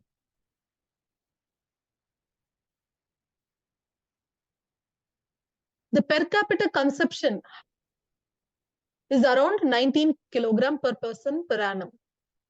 ஃபிஷரிஸ்ல என்ன பாக்குறோம்னா, ஃபிஷ் ப்ரொடக்ஷன். ஃபிஷ்ல வந்து நம்ம வந்து செகண்ட் லார்ஜஸ்ட் ப்ரொடியூசர் ஃப்ரெண்ட்ஸ். நம்ம செகண்ட் லார்ஜஸ்ட் ப்ரொடியூசர் ஃபர்ஸ்ட் யாருன்னா நம்ம சைனா தான். So second largest producer in fishes. But ஃபிஷஸ்லயே பாத்தீங்கன்னா 2 ஃபிஷஸ் இருக்கு. உங்களுக்கு எல்லாருக்கும் தெரியும். கடல், அதாவது மெரைன்ல இருந்து வருது, ஃப்ரெஷ் வாட்டர்ல இருந்து வருது. இதுல நம்ம எது அதிகமா பண்றோம்னா, fish production from inland sources is 64%. So fresh water, or it can be bracken also. So inland, அதாவது கடலுக்கு போகாம இன்லாண்ட்ல வரது வந்து 64%. And while this marine is 36%. This you have to understand. That there can be a statement comparing this. And this constitutes about 6.3% of the global fish production. So India's fish production வந்து 6% of the global fish production. And in India பாத்தீங்கன்னா அதிகமா யார் பண்றாங்கன்னா west Bengal, then comes Andhra, Kerala, Gujarat, Maharashtra, Tamil Nadu. Then fisheries contribute, sorry, இதுல வந்து பாத்தீங்கன்னா இதுல வந்து ஆந்திரா தான். Yes, it's Andhra which is highest. This I have, yeah. Andhra is highest. Andhra Pradesh is the highest in fish production comparing to West Bengal. West Bengal தான் நம்ம அதிகமா இருக்கும்னு நினைச்சிட்டு இருப்போம். But Andhra Pradesh is highest in fish production. And fisheries contributing 0.91% to GDP. So agriculture எவ்வளவு contribution? 18%. இந்த agricultureல நம்ம fisheries-னு பார்த்தோம்னா அது வந்து 0.91% of GDP. It is estimated that about 75% of the marine fish landings are in the west coast. So நம்ம வந்து இப்போ மெரைன்லயே 2 comparison, அதாவது வெஸ்ட்ல அதிகமா இல்ல ஈஸ்ட் கோஸ்ட்ல அதிகமான்னு பாத்தீங்கன்னா வெஸ்ட் கோஸ்ட்ல தான் நம்ம அதிகமான ப்ரொடக்ஷன் பண்றோம். சோ நம்ம மெரைனா இன்லாண்டான்னு பார்க்கும்போது இன்லாண்ட்ல தான் அதிகமான ஃபிஷ் ப்ரொடக்ஷன். வெஸ்ட் கோஸ்டா இல்ல ஈஸ்ட் கோஸ்டான்னு பார்க்கும்போது it is west coast in which we have higher marine fish production. India is the second largest fish producer, as I told you. And what is the Small Farmers Agri-Business Consortium? So this was in news, friends. You have to remember that is for small farmers. This is to promote agriculture business. So this is a society which was formed in 1994. This is an important organization. They will be like Food Corporation of India. Yaar in the Food Corporation of India? Food Corporation of India pati nama last class la paathom. Food Corporation of India is the one who is buying buying rice or wheat from the farmers. நம்ம MSP குடுக்குறோம்ல farmerக்கு. அந்த MSP கொடுத்து நம்ம இந்த rice வீட்டை யார் வாங்க போறாங்கன்னா இந்த FCI தான் வாங்குவாங்க. Food corporation of India. அதே மாதிரி இந்த SFACயும் ஒர்க் பண்ணுவாங்க. இவங்க என்ன வாங்குறாங்கன்னா they'll be buying the pulses. Okay, so they will also be helping the agri-business. They will be providing loans or they will be helping in the formation of farmer producer organization. Farmers எல்லாரும் சேர்ந்து ஒரு கூட்டணி மாதிரி வச்சு அவங்க வந்து நல்ல அவங்க எல்லாரும் சேர்ந்து ஃபண்டிங் பண்ணி ஒரு பிசினஸ் ஆரம்பிங்க அப்படின்ற மாதிரி இந்த SFAC வந்து ஹெல்ப் பண்ணுவாங்க. So all these are being helped and it's also one which is implementing this ENAM portal. So ENAM is for Electronic National Agriculture Market. So ENAM is the one like a mandi. நம்ம வந்து பாத்தீங்கன்னா அந்த வார market இல்லைன்னா market நம்ம இந்த கோயம்பேடு மார்க்கெட்டே எடுத்துக்கோங்க. So Koyambedu மார்க்கெட்ல பாத்தீங்கன்னா எல்லாரும் across from the rural areas எல்லா ஃபார்மர்ஸும் வந்து அவங்களோட ப்ராடக்ட்ஸை வந்து கொடுத்துட்டு அவங்க வந்து காசு வாங்கிட்டு போவாங்க. இங்க வந்து வெண்டார்ஸ் வந்து இங்க வந்து கோயம்பேடுல விற்பாங்க. இல்ல ஃபார்மர்ஸே வந்து வெண்டாரா வந்து இங்க விற்பாங்க. So anything can be there. So இந்த மாதிரி ஒரு கோயம்பேடு மார்க்கெட், ஒரு மண்டி, கோயம்பேடு மண்டி, உழவர் சந்தை, இந்த மாதிரி ஒரு மண்டிய ஆன்லைன்ல வைக்கிறது தான் இந்த ENAM. இதை இம்ப்ளிமெண்ட் பண்றது யாருன்னா இந்த SFAC. And it's also they are procuring the pulses. That is a central procurement agency for pulses under the Price Stabilization Fund. What is this Price Stabilization Fund? நான் சிம்பிளா சொல்லிடுறேன். Price Stabilization Fundனா பல்சஸோட விலை ரொம்ப அதிகமா இருக்கும் போது என்ன பண்ணுவாங்கன்னா இந்த SFAC வந்து கவர்மெண்ட்டுக்கு கீழே ஒர்க் பண்ற இந்த SFAC வந்து it is a society only but still they are working for the government. Okay, so SFAC will be buying the pulses from the farmers. So நிறைய பல்சஸ் வந்து ஸ்டாக் வைக்கும் போது பல்சஸோட பிரைஸ் வந்து கம்மியாகும். ஸோ அந்த மாதிரி பிரைஸை வந்து ஸ்டெபிலைஸ் பண்றதுக்காக இந்த SFAC வந்து பல்சஸை வாங்குவாங்க. ஸோ திஸ் இஸ் பல்சஸும் ஆயில் சீட்ஸையும் வாங்குவாங்க. What is this MSP? We have already talked about. MSP is a minimum support price. So the government will assure farmers, நாங்க வந்து உங்களோட ரைஸையும் வீட்டையும் வாங்கிக்கிறோம் அப்படின்னு சொல்லிட்டு ஒரு அஷ்யூர்டு பிரைஸை வந்து கொடுப்பாங்க. அதுக்கு பேர் தான் மினிமம் சப்போர்ட் பிரைஸ். மினிமமா இவ்வளவு நாங்க சப்போர்ட் பண்றோம் அப்படின்னு சொல்லுவாங்க. ஆனா MSP இப்ப 50 ரூபான்னு சொல்லி நிர்ணயிச்சாங்கன்னா ரைஸுக்கு 50 ரூபா கொடுத்து மட்டும்தான் ஃபார்மர்ஸ் கிட்ட இருந்து வாங்குவாங்க அர்த்தம் இல்ல. 50 பிளஸ் சம்திங் அவங்க வந்து கொடுத்து கூட வாங்கலாம். அப்போதைக்கு அவங்க என்ன இப்போ இந்த MSP வந்து எப்ப அனௌன்ஸ் பண்ணுவாங்கன்னா சோயிங் டைம்லயே, அதாவது அவங்க நடுறதுக்கு முன்னாடியே வந்து இதை வந்து அனௌன்ஸ் பண்ணிடுவாங்க. சோ இது வந்து கல்டிவேட் பண்ணி ஹார்வெஸ்ட் பண்ணும்போது அவங்க வந்து அந்த பணத்தை கொடுத்து வாங்கும் போது அது 50 பிளஸ் ஏதாச்சும் ஒரு அமௌண்ட் வந்து அவங்க வந்து ஃபார்மர்ஸ் கிட்ட இருந்து வாங்குவாங்க. பட் சென்ட்ரல் கவர்மெண்ட் வந்து இதை வந்து நிர்ணயிக்கும். But state government is the one which is helping in this all. So CACP is an attached office of Ministry of Agriculture and Farmers Welfare, Government of India. It came into existence in January 1965.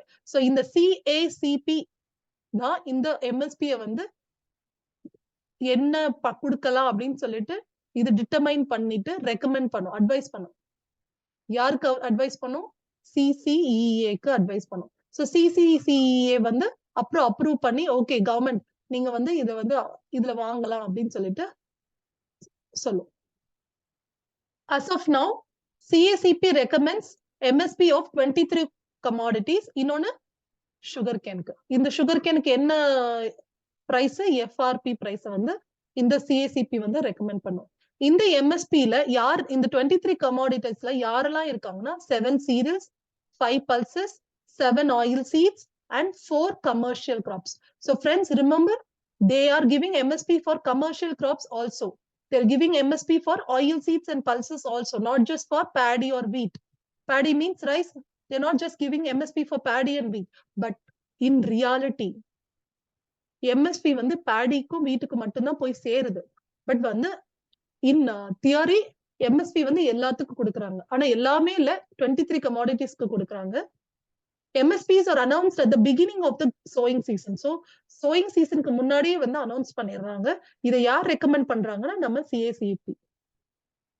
And MSP is a form of market intervention. அதாவது government வந்து மார்க்கெட்ல போய் உள்ள நுழைஞ்சு MSPன்னு ஒண்ணு ஒரு பிரைஸை வந்து நிர்ணயம் பண்ணுது. So that farmers is getting some support for marketing the products. And MSP is the price fixed by the government to protect the producers, farmers against excessive fall in price during the bumper production years. இப்போ என்ன பிரச்சனைனா, இப்போ tomato வந்து அந்த நேரத்துல நல்லா produce ஆயிடுச்சுன்னா price உடனே விழுந்துரும். சோ அதனால இது வந்து ஃபார்மர்ஸ்க்கு ஒரு பெரிய நஷ்டமாயிடும். ஏன்னா அவனோட காஸ்ட் ஆஃப் ப்ரொடக்ஷன் வந்து 5 rupeesன்னு வச்சுக்கோங்க. இந்த டொமேட்டோ வந்து 10 rupees கூட செல் ஆகலைன்னா he will be under loss.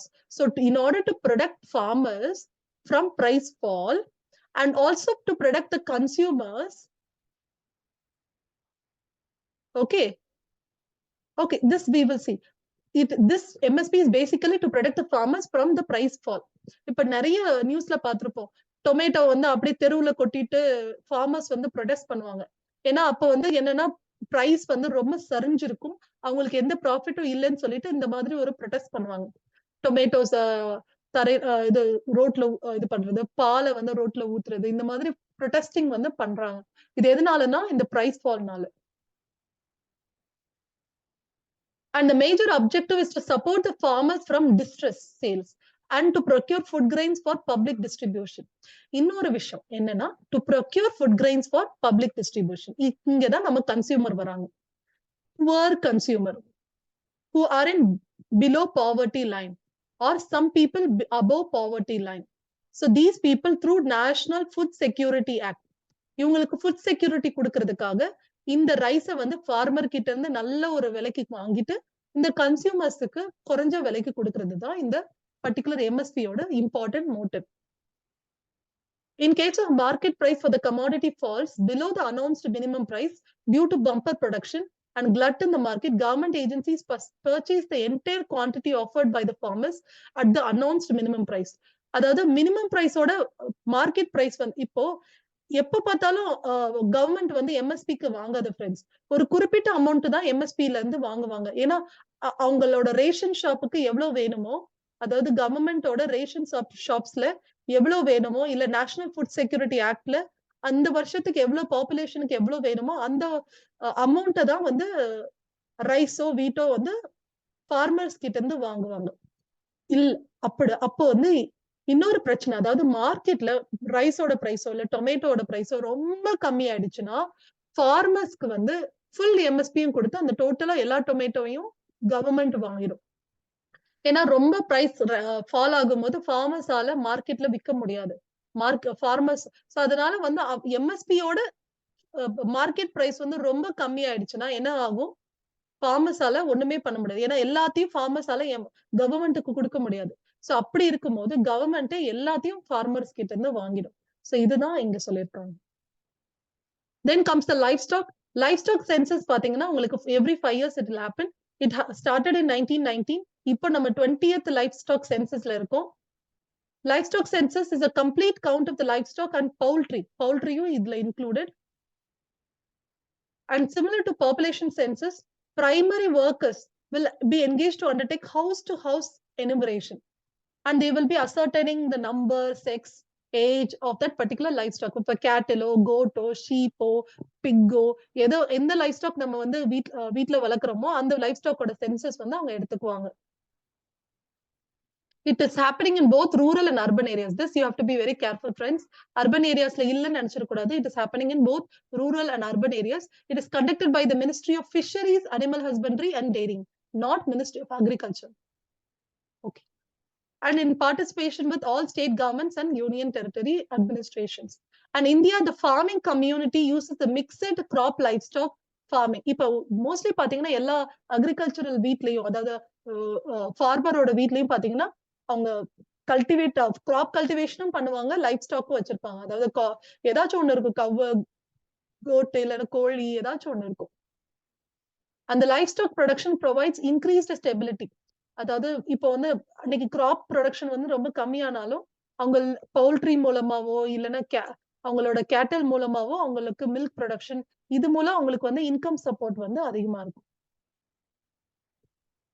India had the largest cattle inventory in the world in 2021, followed by Brazil and China. So இதுலயும் பாத்தீங்கன்னா நம்ம பிரேசிலோட முந்திட்டோம். India has the largest cattle inventory. India's cattle inventory was 305.5 million in 2021. And India, Brazil, China டோட்டலா வந்து பாத்தீங்கன்னா 65% of the world cattle வந்து வச்சிருக்காங்க. Livestock sector as a whole achieved an average growth rate of 4.5% in the 12th 5-year plan. இந்த 12th 5-year plan வந்து 4.5% growth இருக்கு. இது வந்து பாத்தீங்கன்னா farm sector growth-ஓட அதிகமா இருக்கு, ஃபுட் கிரெயின் growth-ஓட அதிகமா இருக்குன்னு சொல்றாங்க. அதாவது லைஃப் ஸ்டாக் growth வந்து ஃபார்ம் செக்டரோடையும் ஃபுட் கிரெயின் growth-ஓட அதிகமா இருக்கு. சோ அதனால வந்து இப்போதைக்கு நம்மளோட ஃபோக்கஸ் வந்து இங்க இருக்கு, லைஃப் ஸ்டாக்ல இருக்கணும்ன்றாங்க. அதுக்குதான் இப்ப நிறைய ஸ்கீமும் ஆரம்பிச்சிருக்காங்க, கேட்டில், கோட் இதெல்லாம் வந்து ப்ரொடக்ட் பண்றதுக்கு. Millets. Then comes the millets. Millet production is not necessarily depend on the use of chemical fertilizers.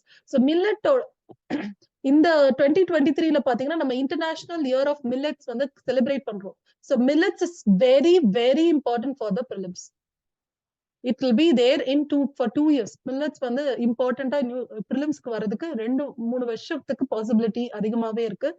And millet production வந்து எதனால நம்மளுக்கு வந்து ரொம்ப இம்பார்ட்டன்ட்னா, again it is less water intensive or it is water எஃபிஷியன்ட்னு சொல்லலாமா? It is water efficient, அதாவது கொஞ்சம் தண்ணிலே நல்லா வளரும். அண்ட் நம்ம டிராபிக்கல் கண்ட்ரிக்கு நல்ல ஏதுவான விஷயம், நல்ல ஹை டெம்பரேச்சர்ல கூட இது நல்லாவே வாழும். இன்னொன்னு வந்து பெஸ்டோ இல்ல வந்து இந்த மாதிரி பிரச்சனை எதுவுமே இல்ல. இன்னொன்னு ஃபர்டிலைசரும் நம்ம கம்மியா யூஸ் பண்ணாலே போதும். இன்னும் இதுக்கு வாட்டர் எஃபிஷியன்ட் அப்படின்னு நான் சொல்லும் போது இதுல ஒரு இம்பார்ட்டன்ட் டேட்டா நான் சொல்றேன் ஃப்ரெண்ட்ஸ். வாட்டர் ஃபுட் பிரிண்ட் அப்படின்னு ஒரு விஷயம் இருக்கு. வாட்டர் ஃபுட் பிரிண்ட்னா நம்ம எவ்வளவு வாட்டரை யூஸ் பண்றோம். இப்போ நம்மளோட வாட்டர் ஃபுட் பிரிண்ட் வந்து இவ்வளவு இருக்கும். இதே ஒரு மில்லட்டோட வாட்டர் ஃபுட் பிரிண்ட் வந்து இவ்வளவு இருக்கும். ரைஸோட வாட்டர் ஃபுட் பிரிண்ட் வந்து இவ்வளவு இருக்கும். What is water food prints? How much water you are using it, how much water you are wasting, எல்லாமே எவ்வளவு வேஸ்டேஜ், யூசேஜ், இது கன்சப்ஷன், சேவிங், இது எல்லாத்தையும் சேர்த்து அதுக்கு பேரு வாட்டர் ஃபுட் பிரிண்ட்னு சொல்லுவோம். இந்த வாட்டர் ஃபுட் பிரிண்ட்ல பாத்தீங்கன்னா ரைஸை கம்பேர் பண்ணும்போது மில்லட்டோட வாட்டர் ஃபுட் பிரிண்ட் வந்து ரொம்ப கம்மி. எஸ்பெஷலி இதுல different colour of water food print இருக்கு. Blue, grey, green. What is grey water footprint? நம்ம வந்து இந்த மில்லட் கழுவுறதுக்கோ மில்லட்டை வந்து சமைக்கிறதுக்கோ யூஸ் பண்றதெல்லாம், சாரி, மில்லட்டை கழுவுறதுக்கு இல்லைன்னா மில்லட்டோட வேஸ்ட் எல்லாம் இது பண்றதுக்கு யூஸ் பண்ற வாட்டர் வந்து grey water food print. Green water food print வந்து மில்லட்க்கு நம்ம இரிகேஷன் மூலமா, அதாவது சர்ஃபேஸ் வாட்டர் மூலமாவோ இல்ல கிரவுண்ட் வாட்டர் மூலமாவோ சப்ளை பண்ற இது வந்து millet green water fruit print. So blue is using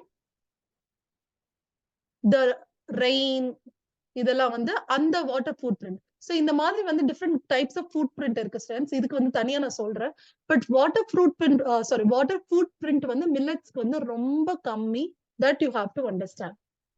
The majority of the millet crops do not attract pests and are also not affected by storage pests. ஏன்னா அது ஈஸியா store பண்ண முடியும்னு சொல்றாங்க. And the millets are rich in phytochemicals such as polyphenols and antioxidants. Antioxidants is very important because antioxidant வந்து it is important to stop aging or to reduce aging. Due to low glycemic index of millets, they result in a slower release of glucose over a longer time. So வந்து diabetes அந்த மாதிரி வரதுக்கு வந்து ரொம்ப chances கம்மி. Millets commonly grow in India. பாஜ்ராக்கு friends இதுல வந்து என்னென்ன டிஃப்ரெண்ட் நேம் ஞாபகம் வச்சுக்கோங்க. Bajra is called as pearl millet, jowar is nothing but sorghum, ragi அது சோளம். Okay, Ragi is finger millet. Bari is proso or common millet. Jangora is barnyard millet. Kangni is foxtail millet. Kodra is kodo millet. இதோட name, alternate name ஞாபகம் வச்சுக்கோங்க. They can be asking in a match the following. The fact that the small millets, இதுலயே பாத்தீங்கன்னா வந்து coarse millets, small millets எல்லாம் இருக்கு. The small millets can grow from coastal region of Andhra Pradesh to moderately high altitudes. So எல்லா இடத்துலயும் இந்த millets வந்து நம்மளால cultivate பண்ண முடியும்னு சொல்றாங்க. These crops can withstand variation in moisture, temperature, soil. So என்ன இடத்துலனாலும் நீங்க cultivate பண்ணலாம். Therefore, to ensure food and nutrition security, millets is very important ன்னு சொல்றாங்க. And since many households in dry land or hilly regions, India's proposal to observe International Year of Millet in 2023 was approved by FAO, that is Food and Agriculture Organization, in 2018. And the United Nations General Assembly has also declared the year 2023 as International Year of Millets. So, யாரு propose பண்ணா? India. யாரு approve பண்ணிருக்கா? FAO. யாரு declare பண்ணிருக்கா? It is United Nations General Assembly. So, இதுல எத்தனை facts இருக்கு பாருங்களேன். So, இது approve பண்ணது 2018ல, announce பண்ணது 2023க்கு. So, this you have to understand. So, all these things you have to be very, very keen while you're studying as well as while you're attempting the answers in the prelims. This was adopted by United Nations resolution. So, United Nations in the resolution எடுத்திருக்காங்க. And it's supported by over 70 nations. And India, Nigeria, China are the largest producer of millets in the world, accounting for more than 55% of the global production. For many years, India was a major producer. But இப்போ வந்து ரீசெண்டா பாத்தீங்கன்னா ஆப்பிரிக்காவும் it is becoming higher in production. அடுத்து bamboo. Bamboo is very important, friends. It's a grass. Typically, it's not a tree, it is a grass. Bamboo grows largely in every state in the country and in every region, not in hot and cold desert. So, cold and hot desert தவிர மிச்ச எல்லா இடத்துலயும் bamboo நம்ம பார்க்கலாம். 67% of the bamboo வந்து north ஈஸ்ட்ல தான் இருக்கு நம்ம இந்தியால. India's export of bamboo பாத்தீங்கன்னா 140.7 million. So பாத்தீங்கன்னா நம்மளோட இம்போர்ட்டோட நம்ம வந்து bamboo export பண்றது அதிகமா இருக்கும். So அதனால we are called as net exporter. Then comes the horticulture. I already told you fruits, vegetables and flowers comes under horticulture. We are the second largest producer of fruits and vegetables after China. Horticulture product பாத்தீங்கன்னா 25 to 30% of GDP from agriculture. So agricultureல பார்த்தோம்னா 25% வந்து horticulture தான் கொடுக்குது. India is the largest producer of bananas and mangoes. So this is very good to know. And the Smart Food Initiative, this was in news.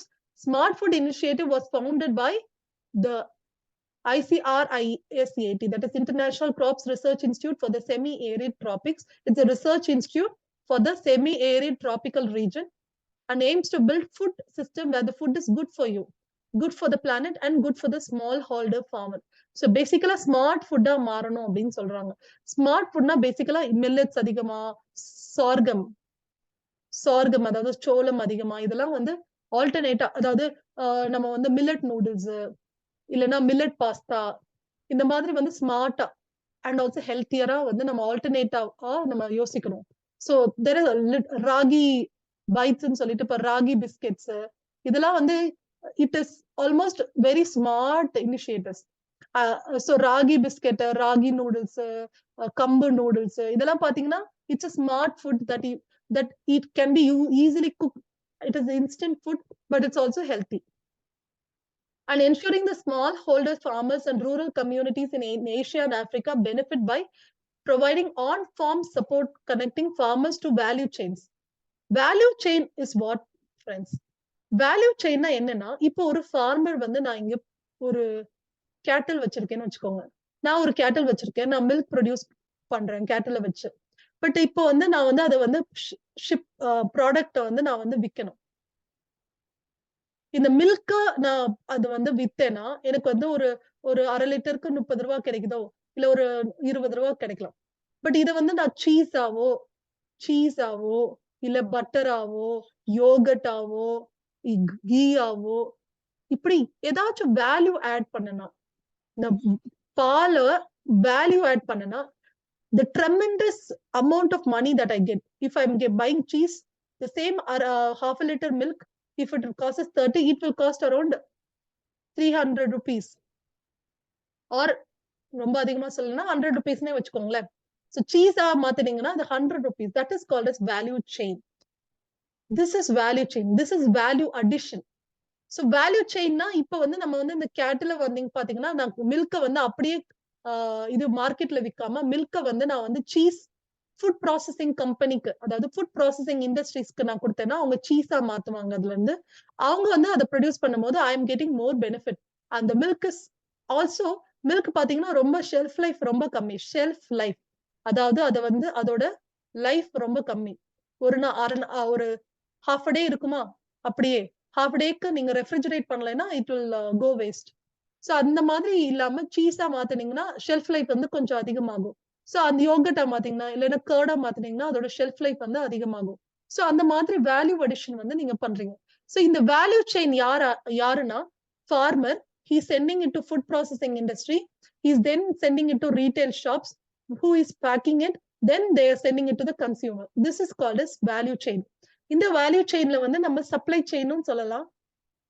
இந்த supply செயினை எப்படி நான் வந்து ஏன் வேல்யூ செயின் சொல்றேன்னா, நான் வந்து இங்க ஃபுட் நான் வந்து ஃபார்மர் ப்ரொடியூஸ் பண்ற மில்க் அப்படியே நான் வந்து சப்ளை பண்ணல. நான் வந்து I am converting or I am adding value to it. So this is called as value chain. So இந்த மாதிரி வேல்யூ செயின் பண்றதுக்காக ஸ்மார்ட் ஃபுட் இனிஷியேட்டிவ் வந்து பண்றாங்க. என்ன மேம் இந்த வேல்யூ செயின் அப்படின்னா, இங்க பாத்தீங்கன்னா நான் என்ன பண்றேன், ஒரு ஃபார்மர் வந்து ஒரு ராகி வந்து ப்ரொடியூஸ் பண்றாங்க. ராகி வந்து குட்டி குட்டியா இருக்கும். இத வந்து நான் ஃப்ளோரா மாத்துறேன். Okay, I am converting into flour. So ஃப்ளோரா மாத்தும் போது I am able to sell it to say this is costing me 20 rupees, I am able to sell it to 50 rupees. இப்போ இந்த ஃப்ளோரே நான் வந்து நூடுல்ஸா மாத்துறேன்னு வச்சுக்கோங்க, I am able to sell it for 100 rupees. So this is what is called as value chain. இதுதான் food processing industry உள்ள வரும். Food processing industry is a budding sector or it's emerging sector which is very important to improve the value chain. Then there are different types of revolution, friends. Golden revolution. This golden revolution is basically to denote fruit production, high fruit production or honey production or horticulture production. Golden fiber revolution is indicating jute production. Yellow revolution is indicating oil seed production. Friends, உங்களுக்கு எல்லாருக்கும் history தெரியும் நினைக்கிறேன். Green revolution நம்ம பேசியிருக்கோம். அதுல வந்து we started producing higher amount of cereals, especially rice, wheat, இதெல்லாம் வந்து அதிகமா நம்ம ப்ரொடியூஸ் பண்ணோம். இது எதனாலனா we started inventing a new technology that is called as hybrid, okay, high yielding varieties. So இந்த மாதிரி high yielding varieties of seeds நம்ம யூஸ் பண்ணோம், fertilizers யூஸ் பண்ணோம், water யூஸ் பண்ணோம், நிறைய வாட்டர் யூஸ் பண்ணோம், பெஸ்டிசைட்ஸ், இன்செக்டிசைட்ஸ் இந்த மாதிரி யூஸ் பண்ணி நம்ம வந்து கிரீன் ரெவல்யூஷன் சொல்லிட்டு ஒரு massive increase in production of rice and wheat எல்லாம் நம்ம பண்ணோம். அதே மாதிரி massive increase in production of these oil seed is called as yellow revolution. இதை வந்து நம்ம வந்து பேசிக்கலா நம்ம பிளானிங்ல இம்ப்ளிமெண்ட் பண்ணலனாலும் இது வந்து ஒரு ரெயின்போ ரெவல்யூஷன் சொல்லிட்டு நம்ம எல்லாத்தையும் ஒரு ரெவல்யூஷனா கொண்டு வந்து அதிகப்படுத்தணும் அப்படின்ற ஒரு ஆம்பிஷன்ல நம்ம எப்பயுமே இருக்கும். ஸோ அது அந்த ரெவல்யூஷன் எதுக்கான ரெவல்யூஷன் தெரிஞ்சுக்கோங்க. Black is for petroleum products, blue fish, brown for cocoa leather, grey for fertilisers, pink for onion, prawn, pharmaceutical. Pink revolution பாத்தீங்கன்னா ஒரு தடவை ப்ரிலிம்ஸ் மெயின்ஸ்ல கேட்டாங்க. Evergreen revolution is for everything, but evergreen அப்படின்னும் போது it is opposite of this green. Evergreen is wanted to be sustainable. அதாவது green revolution என்ன பண்ணாங்கன்னா நிறைய fertilizers, water, pesticide சொல்லிட்டு ரொம்ப அன்சஸ்டைனபிளா இருந்தது. ஆனா வந்து எவர்கிரீன் ரெவல்யூஷன் அந்த மாதிரி இல்லாம நம்ம சஸ்டைனபிளா மைக்ரோ இரிகேஷனுக்கு போனோம், ஃபர்டிலைசர் வந்து ஆர்கானிக் ஃபர்டிலைசரா மாத்தணும், பெஸ்டிசைடு இல்லாம வந்து நம்ம கிராப்ஸ் வளர்க்கணும் அப்படின்ற ஒரு மோட்டோல தான் இருக்கிறது தான் எவர்கிரீன் ரெவல்யூஷன். இன்னொரு friends, I think forest service மெயின்ஸ்ல வந்து they asked you what is the third green revolution கேட்டாங்க. There is something called as third green revolution. There is second green revolution. There is first green revolution. Please study on this. Evergreen revolution is something apart from this. So இதை வந்து நம்ம second green revolution கூட சொல்லலாம். It is for sustainable revolution. So third green revolution பாத்தீங்கன்னா நிறைய technology use பண்றது பண்ணி நம்ம கொண்டு வர விஷயம் தான் third green revolution. So silver revolution is for egg production, silver fibre is for cotton, red for meet and tomato, brown for potato, saffron for solar energy, green for food grains, white for milk And thank you so much. I think this particular class is very informative for you. I hope this is the pattern where you have to learn this agriculture. And I would recommend all the people to keep track of all the agriculture news which are coming in the current affairs and make a note of it and understand the concepts like MSP, FRP, what is the issue, why the farmers is protesting, what is the reason for farmers protest, what the government is doing. All these development, if you can understand, you will be able to clear all the agriculture questions coming from mains as well as for prelims as well as for your interview. Thank you so much. And I want you to comment your feedback and suggestions. Thank you.